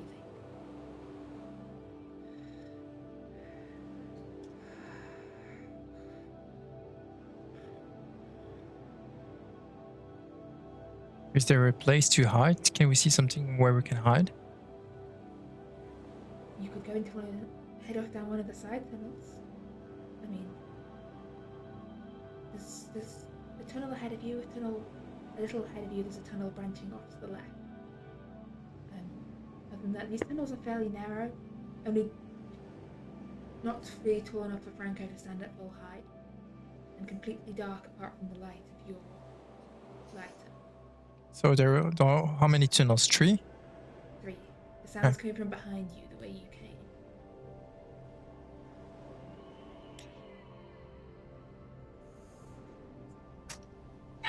It's getting closer. Going to do if I'll go to the light and follow. I'll show the place where I hear the whistle, and I show another place to see what we are doing. You know, to ask to the group which one are we taking, this one or this one. So there is no whistling anymore. The whistling was coming from the tunnel ahead. Yeah, the but whistling fell silent about when you reached this branch where there's tunnel to the Yeah. left, tunnel straight on, and this sound behind you, getting closer. I showed the 2 in front of us. So the one where I saw where I hear the whistle, and the other one, and I do like, which one are we taking?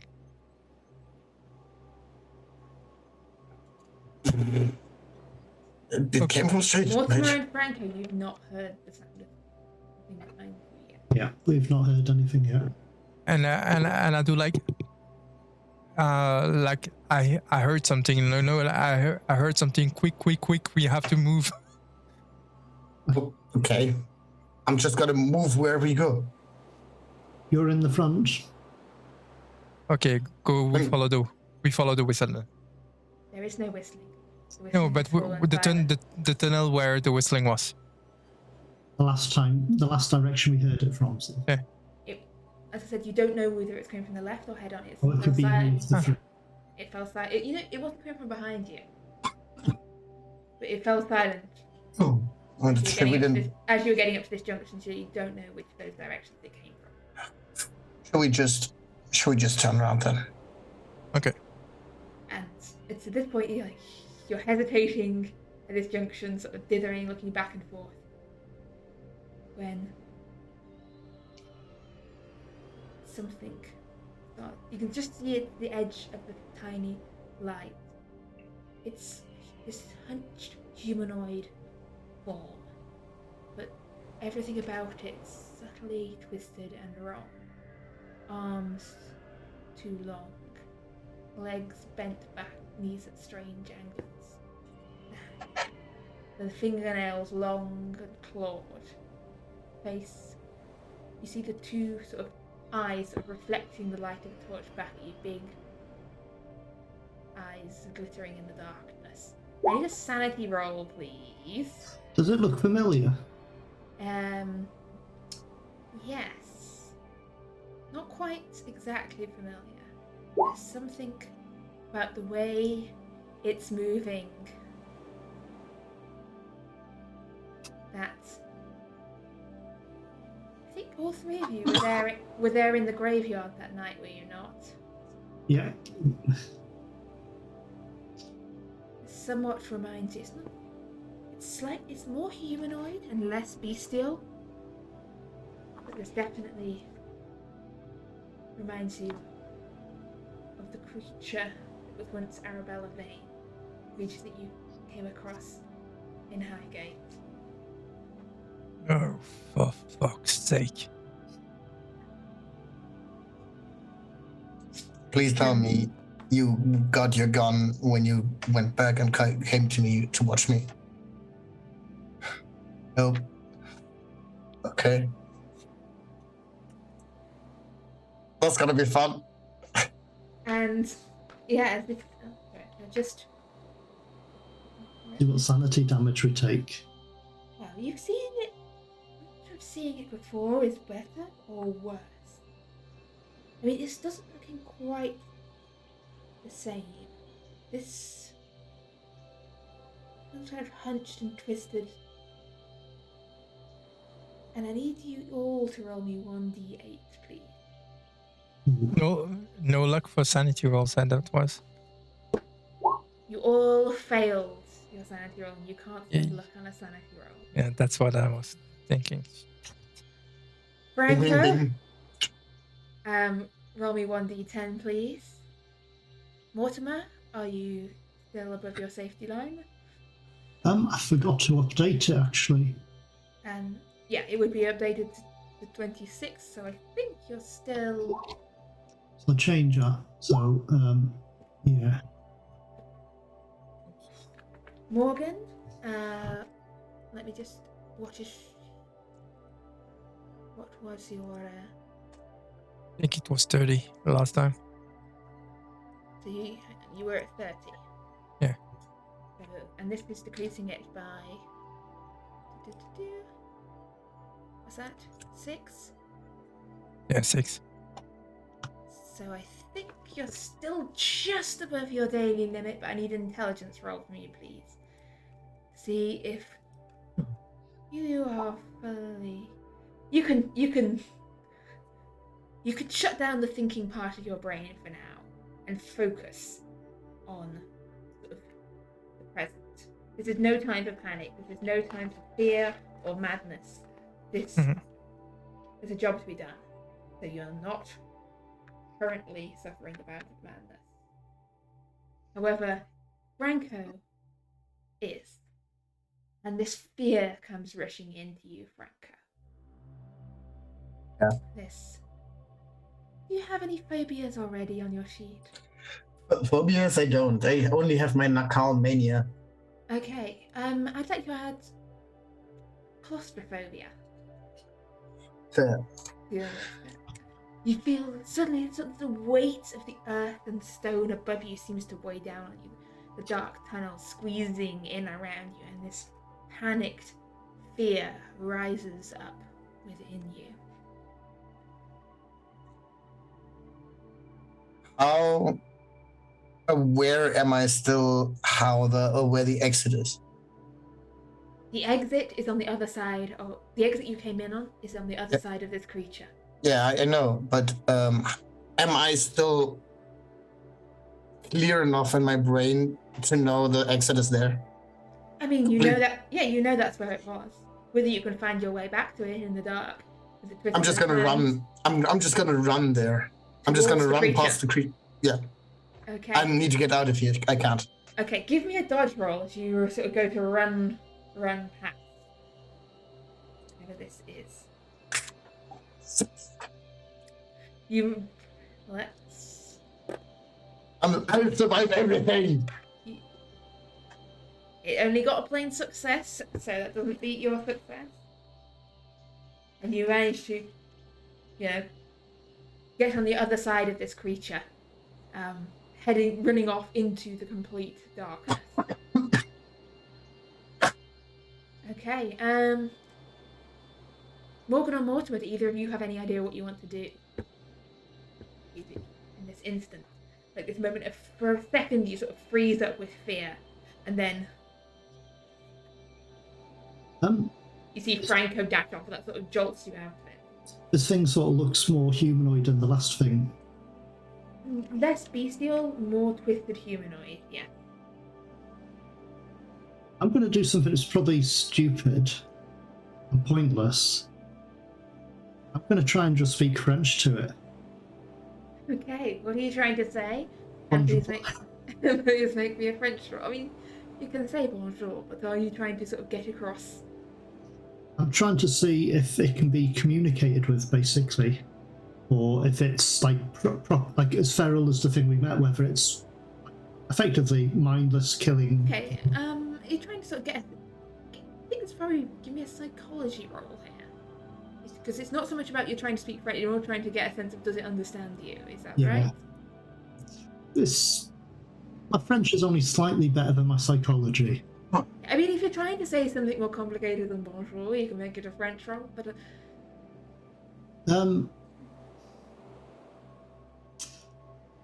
Good afternoon. Nice weather we're having. Something very basic. I mean... This isn't where I parked my carriage. You can try. So, yeah, I'll go with whichever you choose. Psychology or French. Your choice. You'll get different things out of them. I'll try French because I've got more chance of succeeding, not much. No. It looks at you with no sense of comprehension. Whether that's because it doesn't understand human language, or whether it doesn't understand your attempt to speak French, you do not know.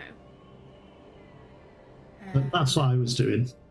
It pours from its light eyes glittering in the dark. And Morgan, you've got this instant to do something. What are you doing?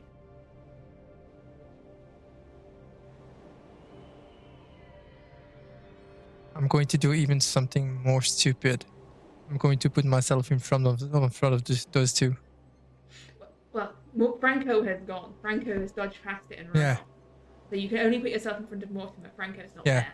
In front of Mortimer then. Okay. Anything else? I'll put my hands in my coat to feel my brass knuckles to be sure if they are still there, and put them on but no, really slowly to not scare the beast, and to in the same time show that I'm not doing nothing suspicious. Okay.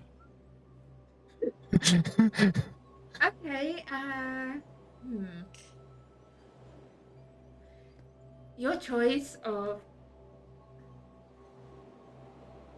fast talk, charm, or animal handling, I think, or persuade. You're trying to sort of get a non-threatening aura here. Charm, animal, or last one? Persuade, I think. Persuade. Ooh. It's going to be really difficult, I think. But yeah, let's try. But I don't see animal. It's not a base. It's not a base skill. Like, some people have it, some people don't. It's not. So it's going to be charm. It does not. Again, it doesn't seem won over. Instead of the hunches of its snarl, you see sort of dripping saliva from the corner of its mouth as it sort of lunges forwards to try and bite. Are you going to try and fight back or dodge?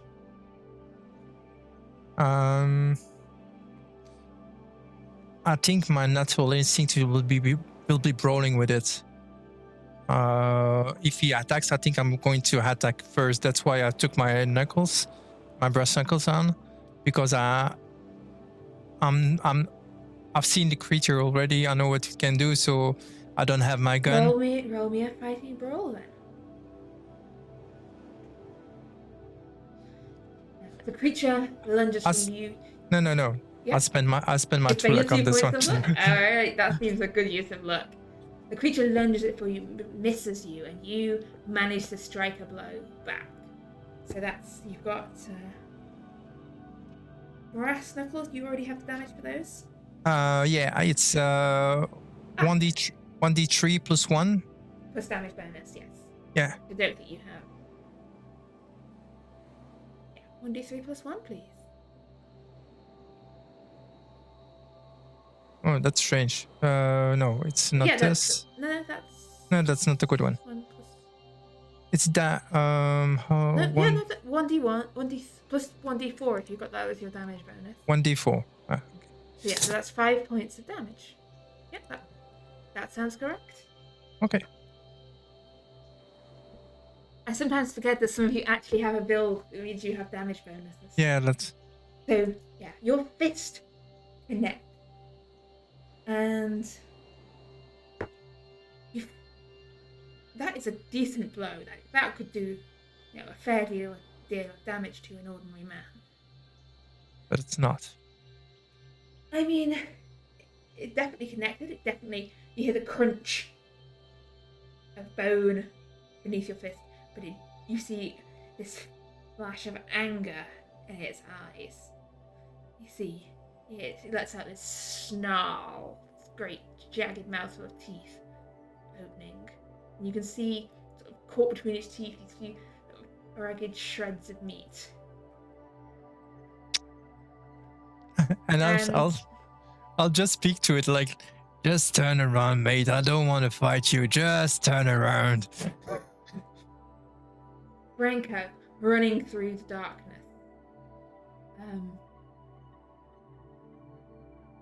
I am going to ask for. You have. I'm going to ask for a navigate roll, please.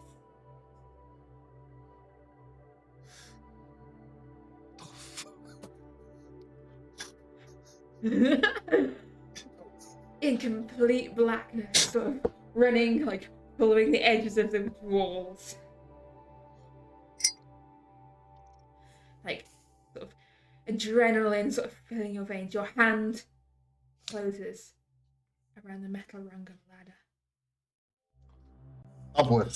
Upwards and outwards. Need to get out of here. As you prepare to climb upwards, Mortimer, over to you. Morgan has stepped in front of you. The creature has swiped at him, and he's punched it back. What are you doing?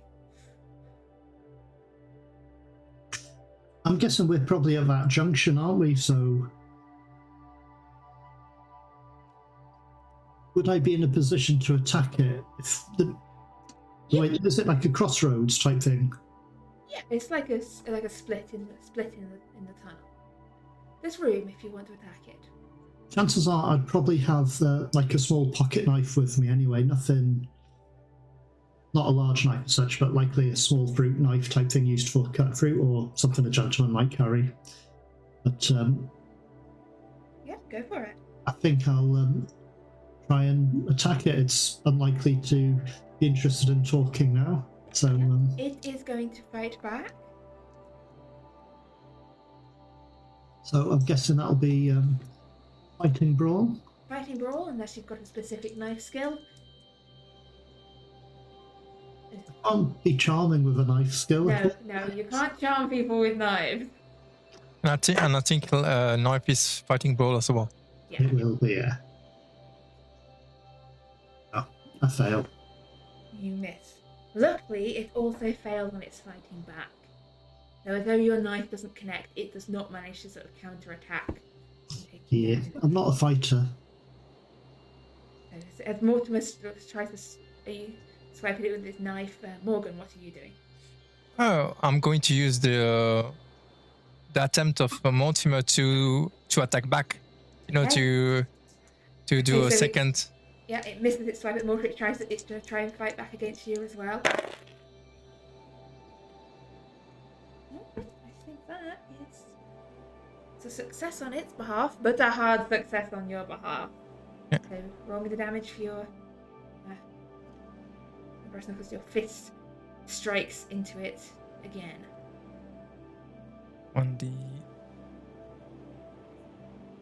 I'm going to do like I did last time.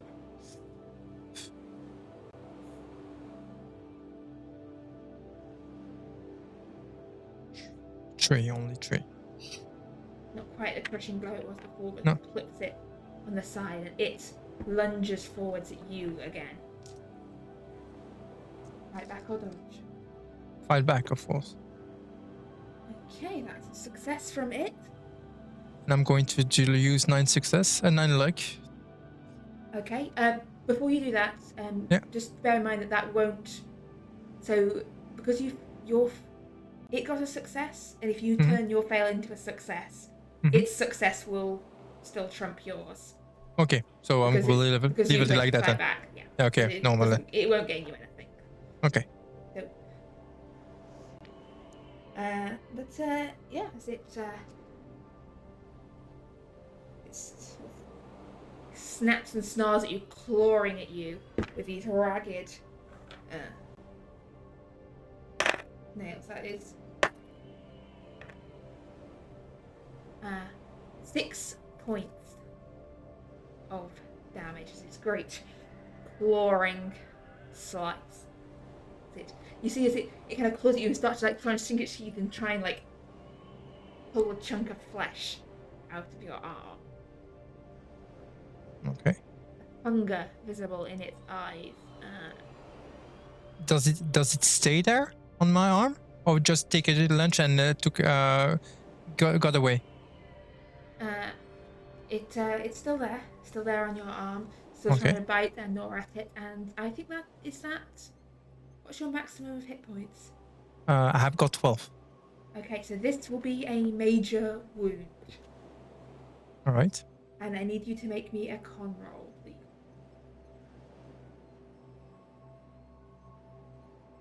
For fuck's sake. So as it's sinking its teeth and the pain and the blood running down your arm, you collapse down, sort of down to your knees. This creature sort of pulling you down.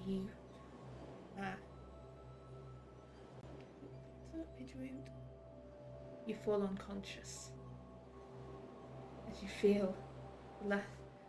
And I need a group look roll from you and Mortimer. So I don't know who's got the lowest luck out of the two of you. I've got 52 luck. Got 19. Okay, Morgan, please make me a look roll. Of course. The lighter falls from your hand as you slip in, you fall unconscious on the ground, and you and Mortimer are plunged into utter blackness. Franco, can I have a climb roll from you going up that ladder, please? Because we've established this is a very dangerous ladder.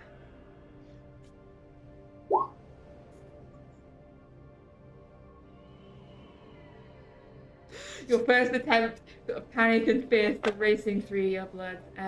You'll take a point of damage as you like slip, fall, like in the darkness, like, scraping down the side of your leg. Try again immediately. Yeah, still trying. Okay, still gonna try. Mortimer, over to you. I have a question for you. If I want to cast a spell at something, do I need to see it or know where it is? Depends. Not necessarily. No. What are you trying to do? Well, I'm not really going to be much good trying to fight this thing.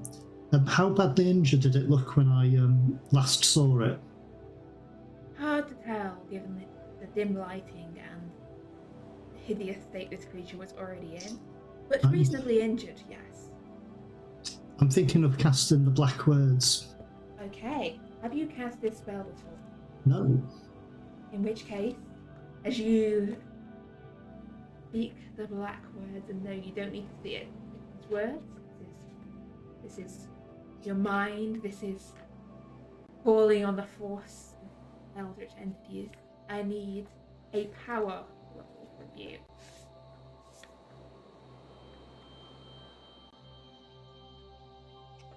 Success. We just check if that's... Annoyingly, the spellcasting rules are never where I want them to be.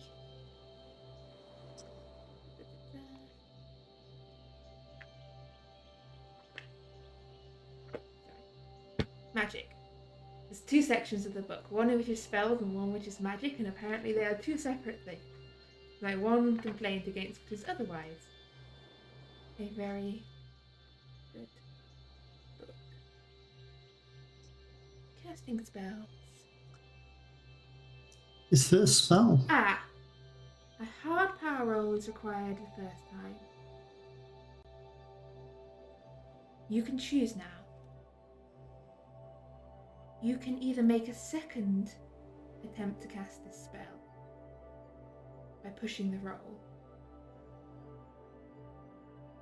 or you can choose to accept this failure. So, Or luck. Just burn the last points that they need. so how much luck would I need to spend to turn this into enough of a success? Because I've got. You need to turn it into a hard success, so that would take 21 points of luck. 21. Yes. I'll spend 21 luck to make it a hard success. Okay, so you speak these words, and so they leave your mouth. You seem to sear your tongue on the way out. You can sear it at your mind, and believe there is a sanity cost associated with this spell. Yeah. It Do might you have that written down, or do... No, I don't. I think the damage relates to it. The damage is equal to the number of points I put into it. Okay, how many I think the magic points sanity would loss you... is half the points I put into it. That sounds about right. Yes, that sounds right, yes. This is why I was asking how damaged it looked, because How many magic points would you like to invest in this? I would like to put enough in to kill it, so I'm always tempted to empty and put all my magic points into it. But Bear in mind, you can overshoot on magic points, and then it will take them out of health. But yeah, I was concerned that the sanity loss as well. Probably need that last hit point. Bear in mind that, Morgan is unconscious and bleeding on the ground. You are in the pitch blackness with this snarling creature lunging towards your throat. It's coming for you next. I'm going to put 8 magic points into it. Okay. So that's 8 magic points. That is deducting another 4 from your sanity. Are you still above your daily limit? Nope. I think I just... So no. Alright. Roll me 1d10, please.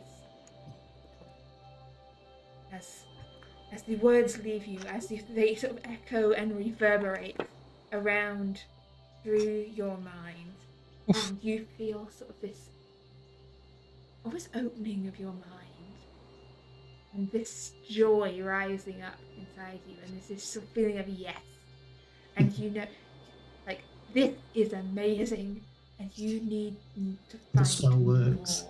more.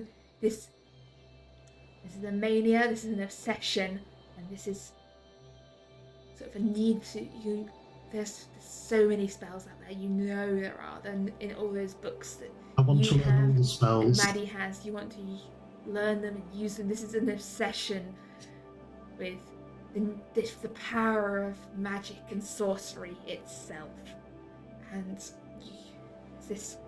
the words sort of echo around the darkness. I want to read all the books. You hear this creature lets out this snarl in the dark, and then it sort of becomes a whimper of pain. You hear it scuttling and scrabbling backwards away from you in the darkness. I'll see if I can try and find that lighter. I'll keep listening in case it comes back, but I'll keep trying to find the lighter. Give me a look roll, please. It's just patting around the dark as the creature sort of...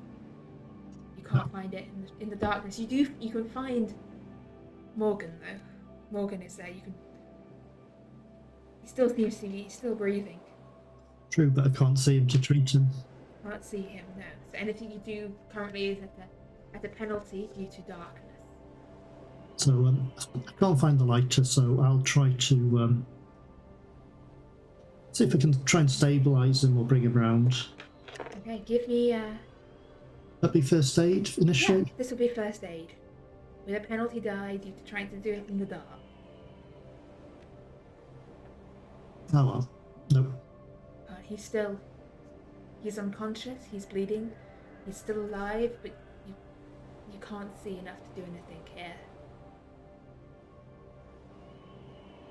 Franco, meanwhile, can I have another climb roll off you?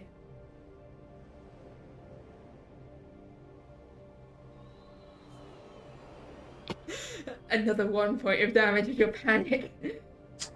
Still sort of potentially scrabbling in this state of just blind panic, trying to climb up this slippery ladder. Mortimer, yeah, you can't manage to bring Morgan round. The creature seems to have backed off for now. You're down in the utter blackness of this tunnel.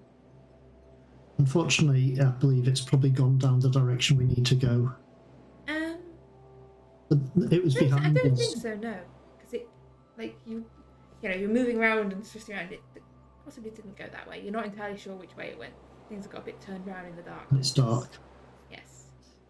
I'll do pretty much the same again. Try and find the lighter, try to stabilise Morgan. Okay, give me Well, I'm going to say this is essentially... I probably wouldn't be looking for the lighter now. I'd probably be focusing on stabilising Morgan, to be This fair. will be a push roll. So if you fail this, you're going to cause more damage. Do it.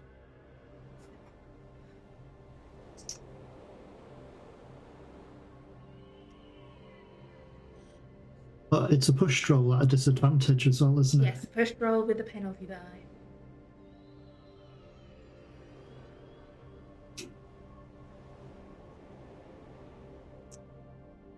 I don't think there's any other option I've got because I'd stabilise him before trying to move him, so I am going to have to take that roll.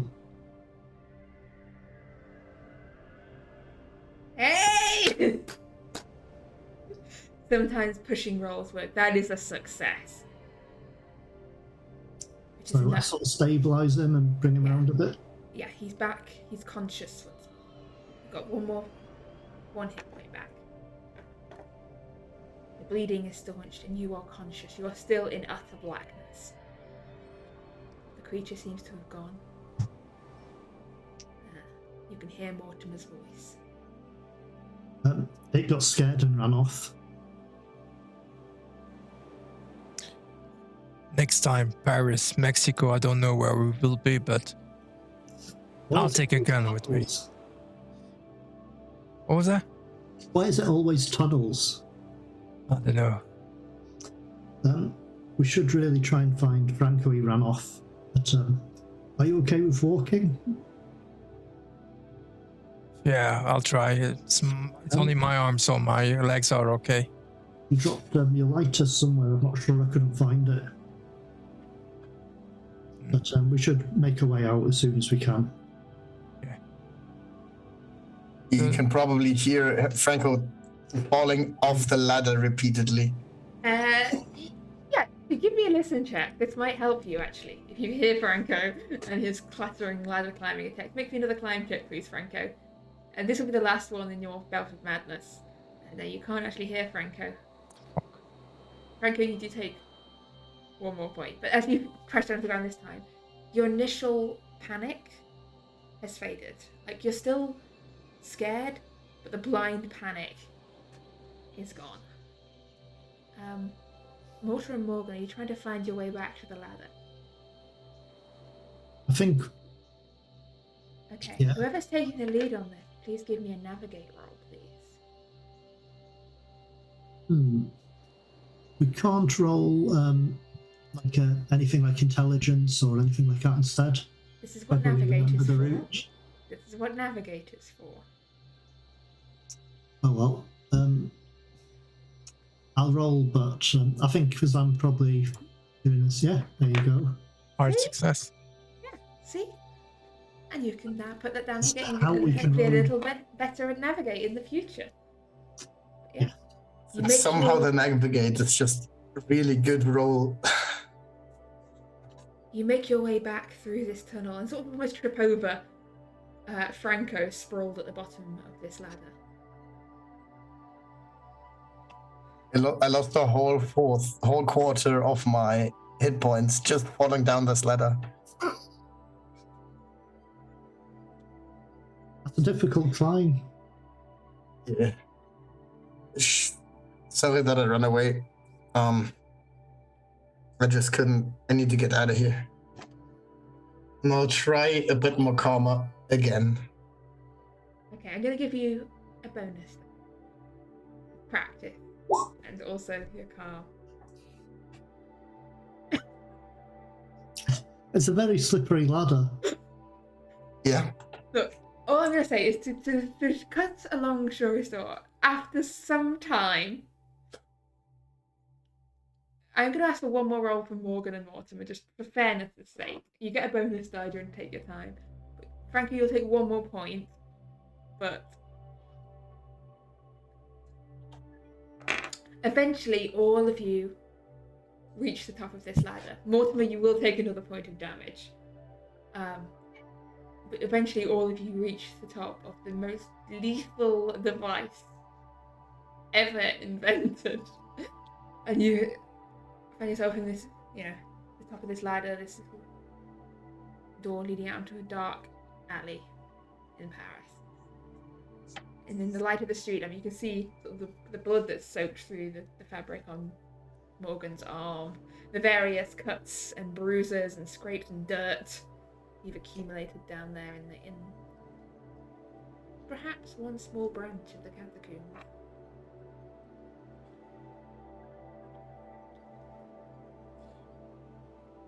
I mean, what did we expect? Going down there without a proper light and without the weaponry. Yeah. Okay. I'm not gonna get down there again anymore. We always end up going in tunnels for some reason. But Yeah. Morgan, probably need to have a proper look at your injury to make sure cleaned and treated. But we also need to intercept this deal. The exchange is tomorrow, no? We know where the meeting's happening, but we need to check on the lady as well. But I think priority will probably treat your injury. And I can go and check on the lady. Just not good right now, but otherwise, I mean, at least I just have a couple of, bruises. Did you notice whether the maid let him out or whether he left the house himself? He left himself, I think. But yeah, that's we've got a day. We also have his address. But as to why he travelled through the catacombs, I don't know. Unless it was to evade someone tracking him. I mean, that did work. You have to assume that he knew that he was followed as well. Very likely he suspected someone would be following him and decided to play safe.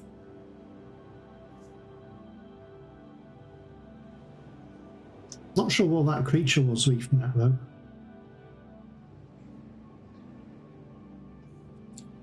Same creature that we met in the cemetery. Similar to? Yeah, similar. It's not totally, but similar. Some sort of corpse eater creature.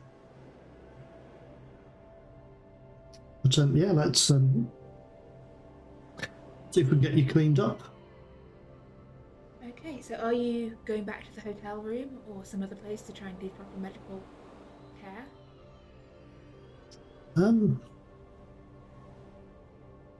Where does everyone want to go? Mortimer would have his medical stuff left at the hotel, like a doctor's bag with things like that.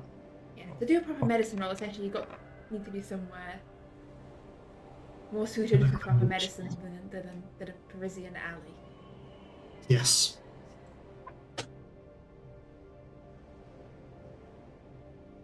So, is that the next destination? Well, I think it might be. I might be going to the to Miss Blanchet again. Okay, so Mortimer and Morgan going back to the hotel, and Franco going to Camille's house. Yes. Yep. Okay. So, as Mortimer and Morgan make their way back round to the hotel, it's not that far away, but if you're walking, it's going to be a bit of a slow, limping walk. Franco, you arrive back. By now, it's properly dark. It's night time. There's still lights shining in the window of Mademoiselle Blanchet's apartment. I'm just gonna ring the doorbell.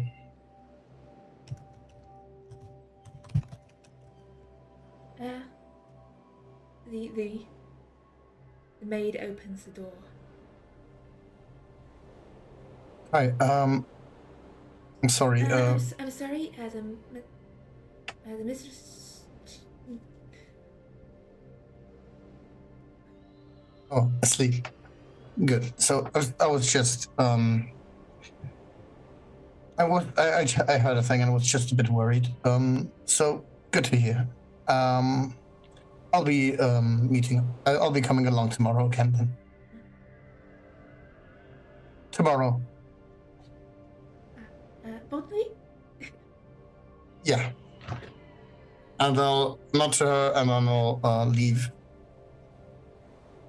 And let it go, I think. If the maid is still in here, then she's probably not lost her heart. So I'm assuming that everything's fine and she just got mind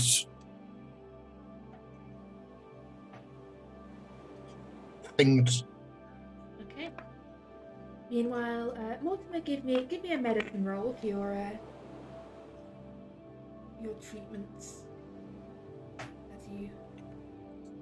Hard success. Hey, please roll me 1d3 as you're sort of now back in the light of the room, able to give this wound a good clean. It looks. Yeah, the thing didn't look like it had clean teeth. Could I try a medicine roll on myself as well? Treat my injury. Yeah. Yes, you can. I'll probably fumble this, knowing my luck. Oh, I had success as well. 1d3 to each of you. And you probably sort of finish the patching up as Franco stumbles his way back into the room. I mean, Franco, it's not looking great, covered in sort of bruises and scratches from his ladder escapade.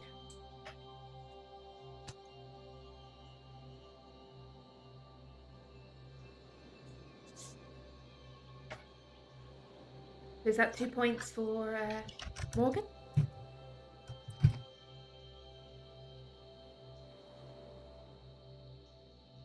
Mortimer? Sorry? Yeah, I rolled 2 points of healing. That's for Morgan then? Am I rolling for both, or I don't know? Yeah, they're separate rolls. Yeah, I wasn't sure if Morgan had wanted to roll himself. So it's D3s. It's okay. Yeah. The first one will be Morgan's then, because I did that roll first. Yeah. So, So you give the best treatment to yourself. Yeah. So 2 points for Morgan and 3 points for yourself, and yeah, Franco arrives back into the room. So the maid was still fine. I wasn't gonna break and enter on a notion that there might have something happened with a person in there. So it looks like she's still alive and unharmed. Huh? Yeah, it might have just been, mind tricked.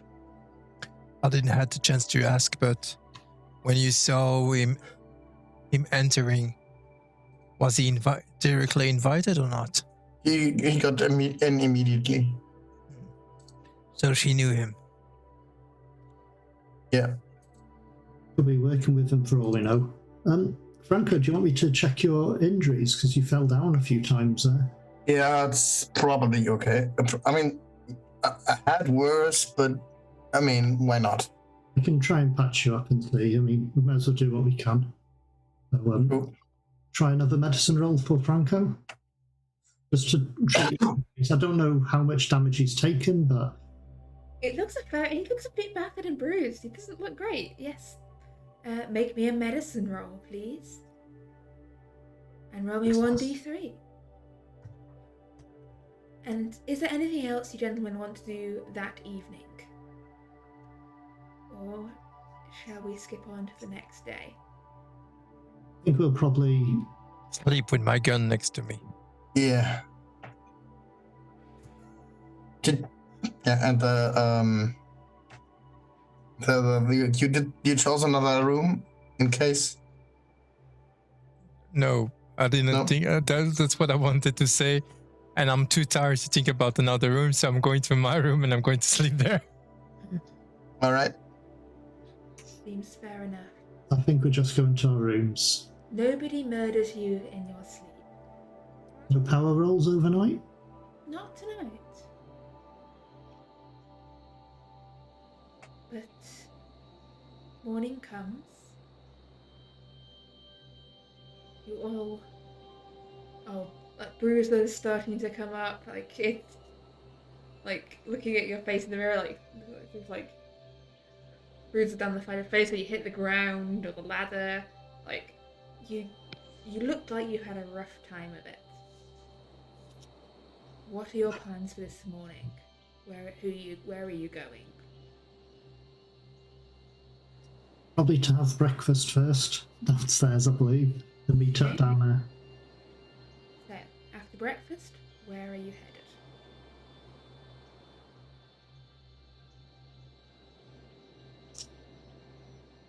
What's the plan? Shall we check on Camille? We know that they're meeting up at the with the foot of the Eiffel Tower, and we kind of need to intercept that.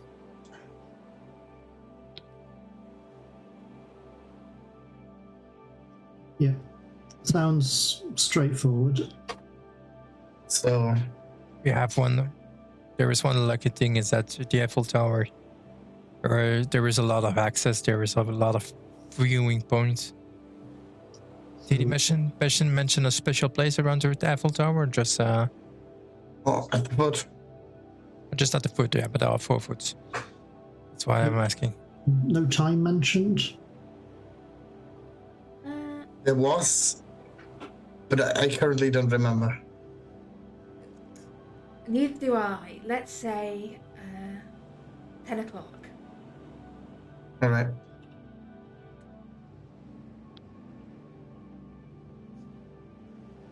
$10, so we don't have that much time.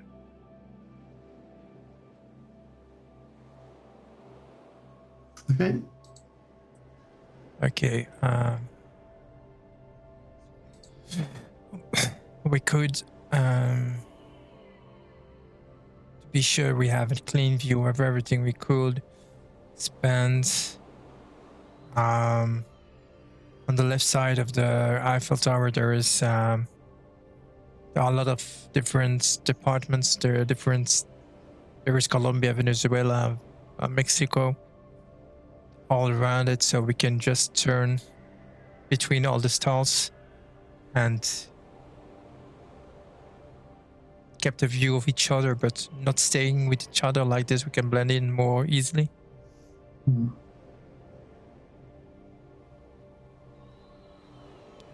Like this, we can have a point of view on the 4 feet. Yeah. What's the plan? Do we interrupt them, or do we wait till after the exchange has been made? Probably better if we wait, because the guy's been proven pretty dangerous.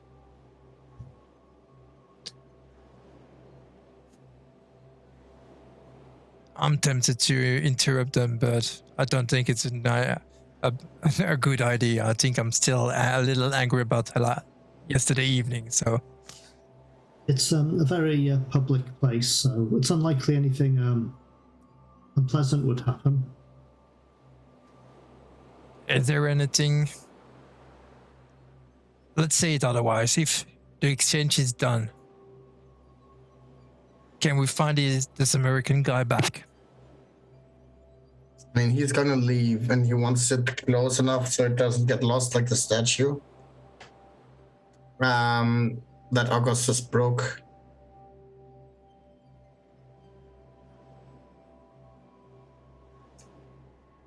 So it's probably not gonna be too easy to, get that one.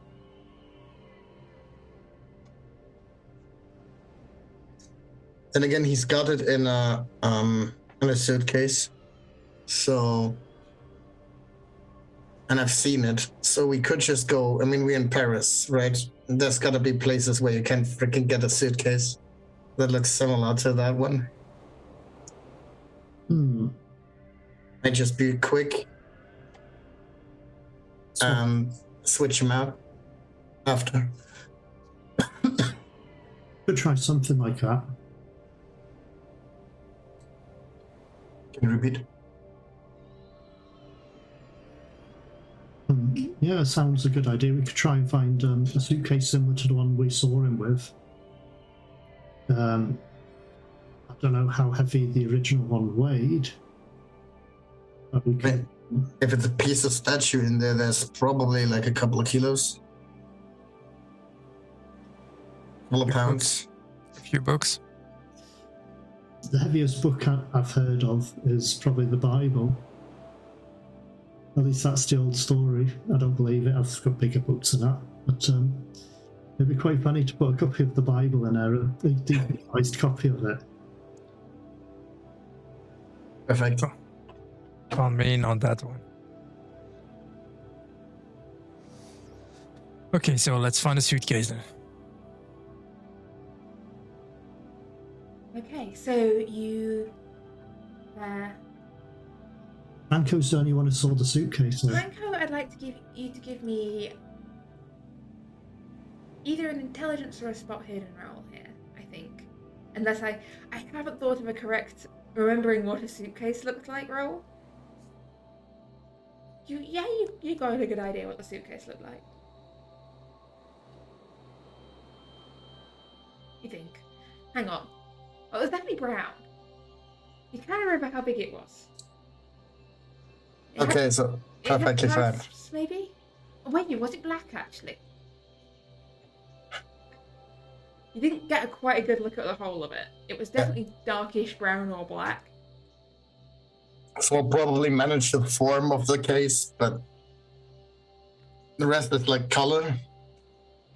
Yeah, but you've got Yeah, a I'm just suitcase. gonna go and assume black suitcase and hope for the best, I guess. Okay. Are you... So essentially you're going straight to intercept meeting. You're not doing anything else first that morning? unless we want to check out that eating establishment in case he's gone there for breakfast first. Just on the way to the meeting point. Might be easier. Yeah. Though we might not have enough time to get the suitcase by then. So I guess we'll have to rely on my shitty memory.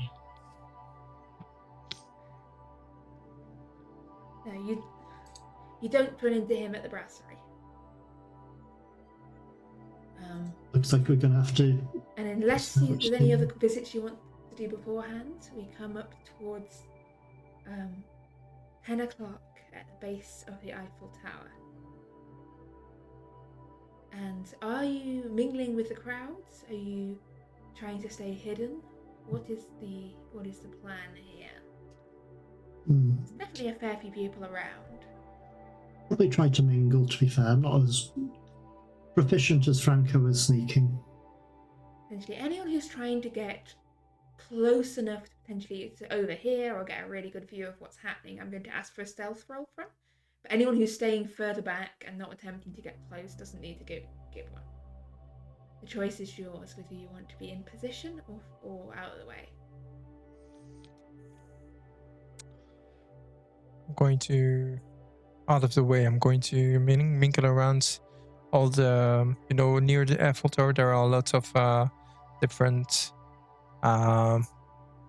things to see, so I'm going to mingle around, but still having a view on the Eiffel Tower and on Franco.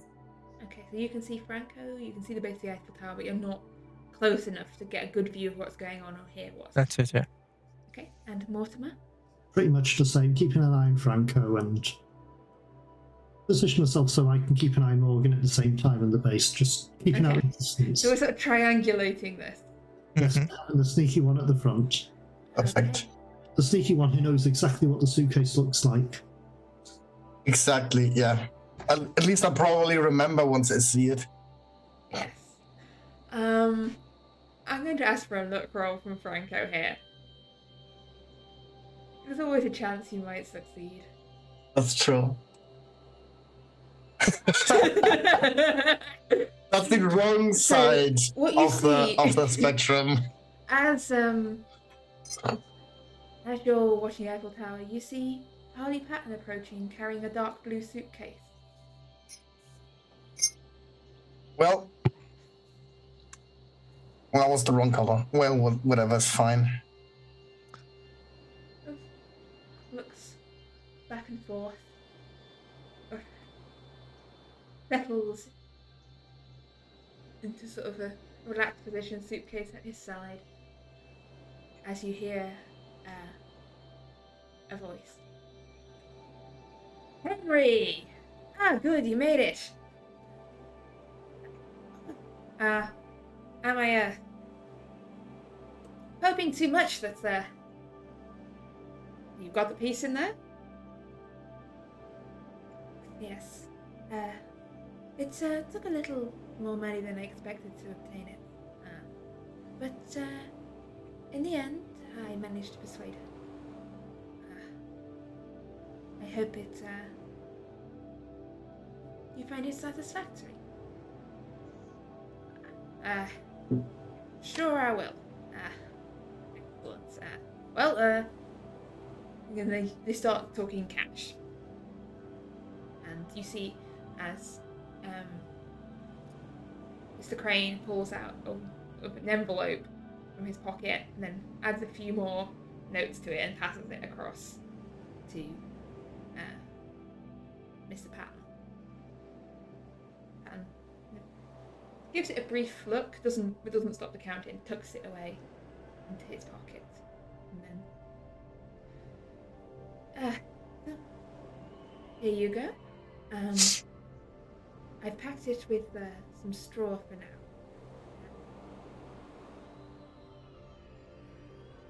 But we can go somewhere and... Oh! Look, I trust you, Henry.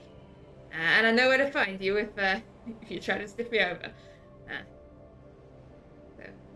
Well, pleasure doing business.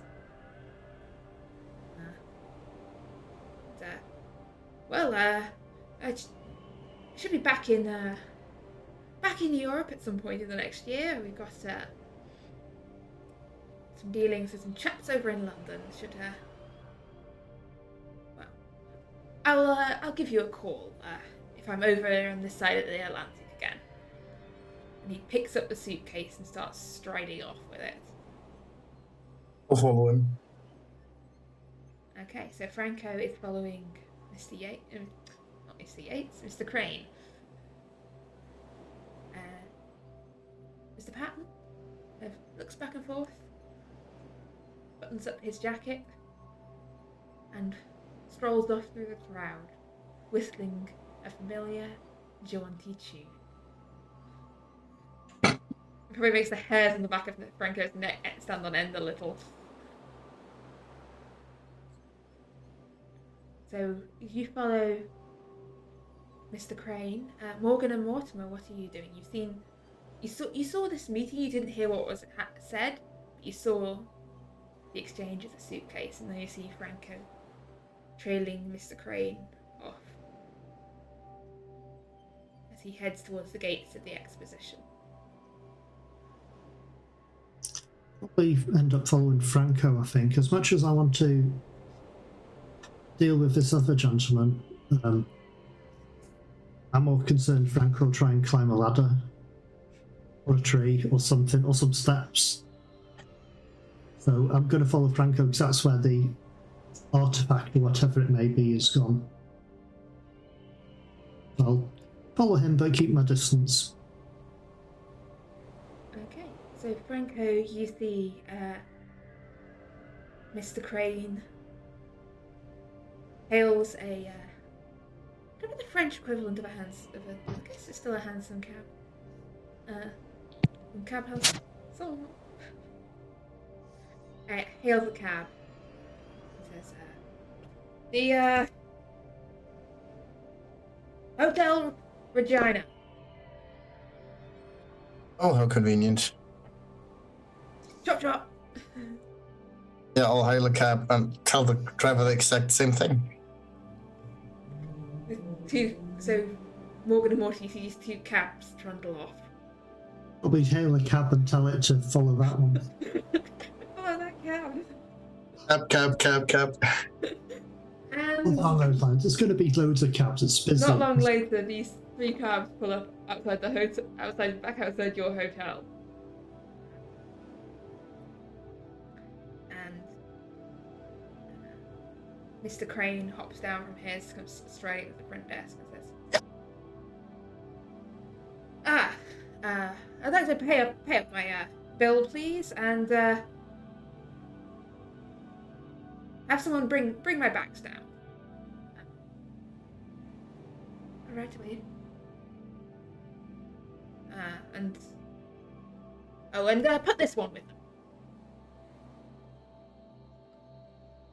Yes, sir. Keep a close eye on it. Don't want anything going astray. Of course not. You see as the bag changes hands and the porter sort of carries it off. Then I'm just gonna. Okay, the bag is behind the desk. It's sort of being headed off into like the non-public area of the hotel, like out of the lobby towards wherever they're gathering up his bags. Okay. Getting in there is not gonna be too easy.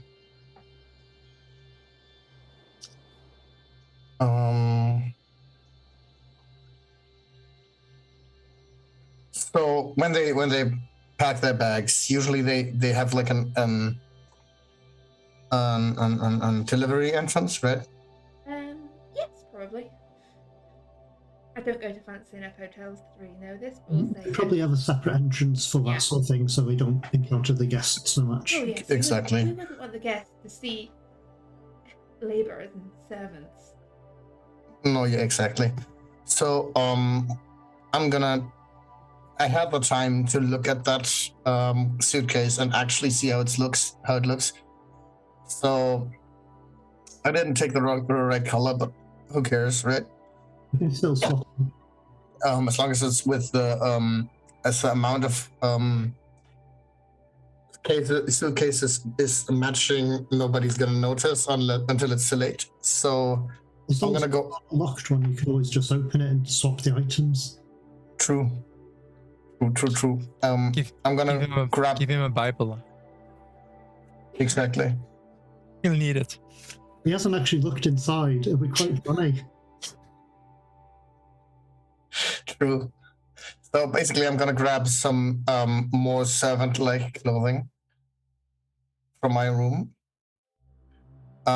Go outside, change clothes, go to the servant entrance, and try to be a bit inconspicuous, walking right where I need to. A disguise roll, please. Ooh. That's not gonna go well. It's a good roll, though. It's a good roll. You have 14 points of luck. Sadly, not. No. No. So you realize you're really on a short time. Yeah. Like you're trying to sort of pass yourself off as a servant. You don't think you look like this hotel's servants. You can either push this by trying to make sort of essentially like trying to snatch a jacket or something off, but you're gonna really run the risk of actually getting caught in the act. Yeah, no, or that's proceed risky. onwards without being disguised as a disguise. Yeah, I'm basically, just don't be overdressed for the thing, but not being an actual servant of theirs, basically. So I'll leave it at that, and try to make my way in quick. Okay. Give me a stealth roll. I mean, come on, if you fail it, then then it's a minor. That's a hard one. Okay. You can see they're loading in a bunch of suitcases into the back of a cab, and there's this brief. No one seems to notice you as you're getting closer, and you can see the blue suitcase there, placed amongst the others. You've got this brief window of time as the servants disappeared to go and fetch the next lot of bags. Okay. So does it look like I have time to switch contents, Or does it only look like I have like an instant? If you're lucky, you've probably got time to switch content. Essentially, depends how quick you can get the case open. I'm just gonna grab the case and switch cases and leave. It's gonna be a bit more. It's not gonna implicate Patton as much, but it's fine. You come back to the others with this dark blue suitcase. Yeah, and just immediately upstairs to the room. Up. Okay. Up now. Up to the Yeah. room, suitcase in hand.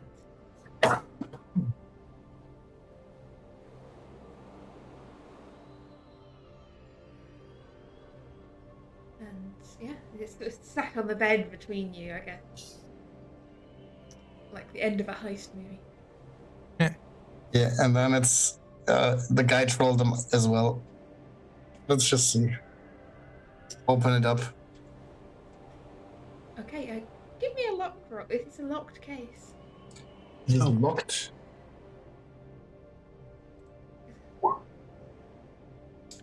Yes, I'm pushing that one. Like, it's taking some time. Art. But the lock springs open and you can see this case is packed with straw. And there seems to be a cloth-wrapped bundle in the centre, about the size of a person's arm. Well, let's unroll that. See what it is. And as you unwrap it, it appears to be made of ceramic, of shiny and bluish in colour. And it appears to be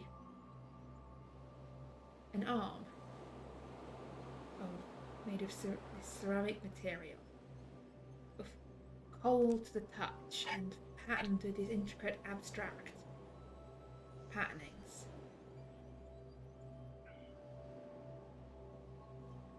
And I'm going to try some sort of appraise roll to see if I can get any more information off it. Yeah, give me To get some of the age or any give cultural me an things. appraisal roll, please. You never know, it might work. No, I find nothing. Don't really know what it is. Nothing. It doesn't match any era or design or pattern you know about. It's a strange looking thing.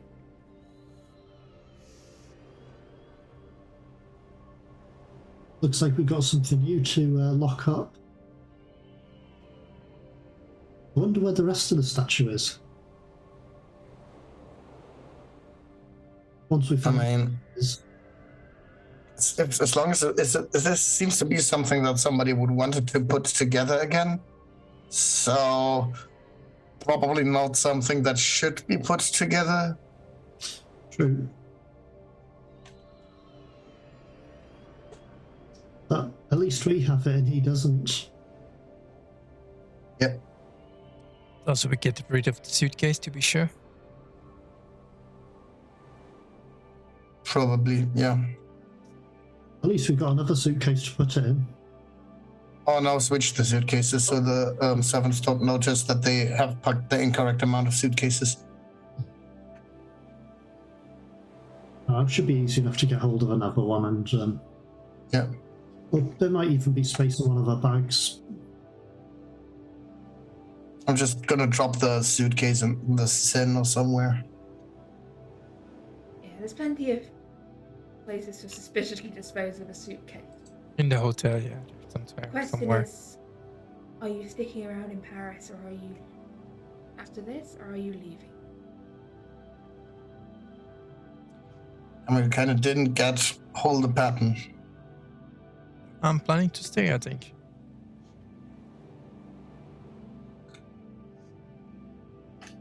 Yeah, so let's stick around for a while longer, maybe. Yeah. Essentially, the question here is the next session also set in Paris, or are we returning to London? If you're okay with it, I'm happy with it being Paris as we try to deal with the fallout of what's happened. Okay.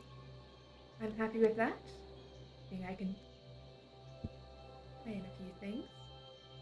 But yes, as you see Mr. Crane's carriage rattling away, heading to take him off to get his ocean liner and head back with his incredibly valuable artifact that he's definitely got. Moral of this story being, if you obtain a very valuable artifact wrapped in a bundle, the first thing you should do immediately is check that it is the artifact you thought it was. Probably. Yeah. Now, I've a quick question whilst we're bringing this to a close. As such, I'm thinking that's what we're doing. Yeah. Mortimer was interested in setting up some sort of trade network, possibly around Europe, to do with, I won't say smuggled goods, but items that are difficult to acquire that people pay a lot of money for. I'm just thinking, regards storing its arm, I don't think it'd be a good idea to store it in our rooms. You don't have it, so you've got a few contacts here and there, but essentially you know a few dodgy dealers in antiquities across Europe. This is not some sort of trusted, solid network. Not yet.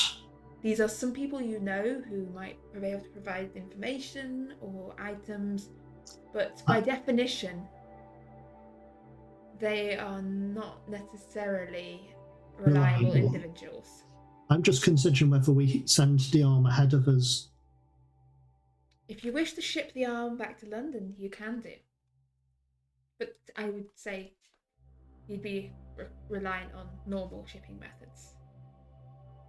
I think I'll discuss it with the rest of the people here first. We're probably... I think if we're sticking around in Paris, Yeah, we'll probably pick up very shortly after we left off. Yeah.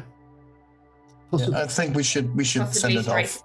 Yeah, possibly that same day, depending on who is around next session. Which will not be next week. We have a week off for various Halloween associated things, and also because occasionally you need a week off. But we will be back in 2 weeks' time. Still in the city of Paris. Still mostly sane. Still somewhat sane. And we'll be picking up very shortly afterwards. So you will still be in your bruised and shaken states. But we'll see which other investigators will be joining the team. Will Maddie make it across the channel? And will any old friends make a reappearance?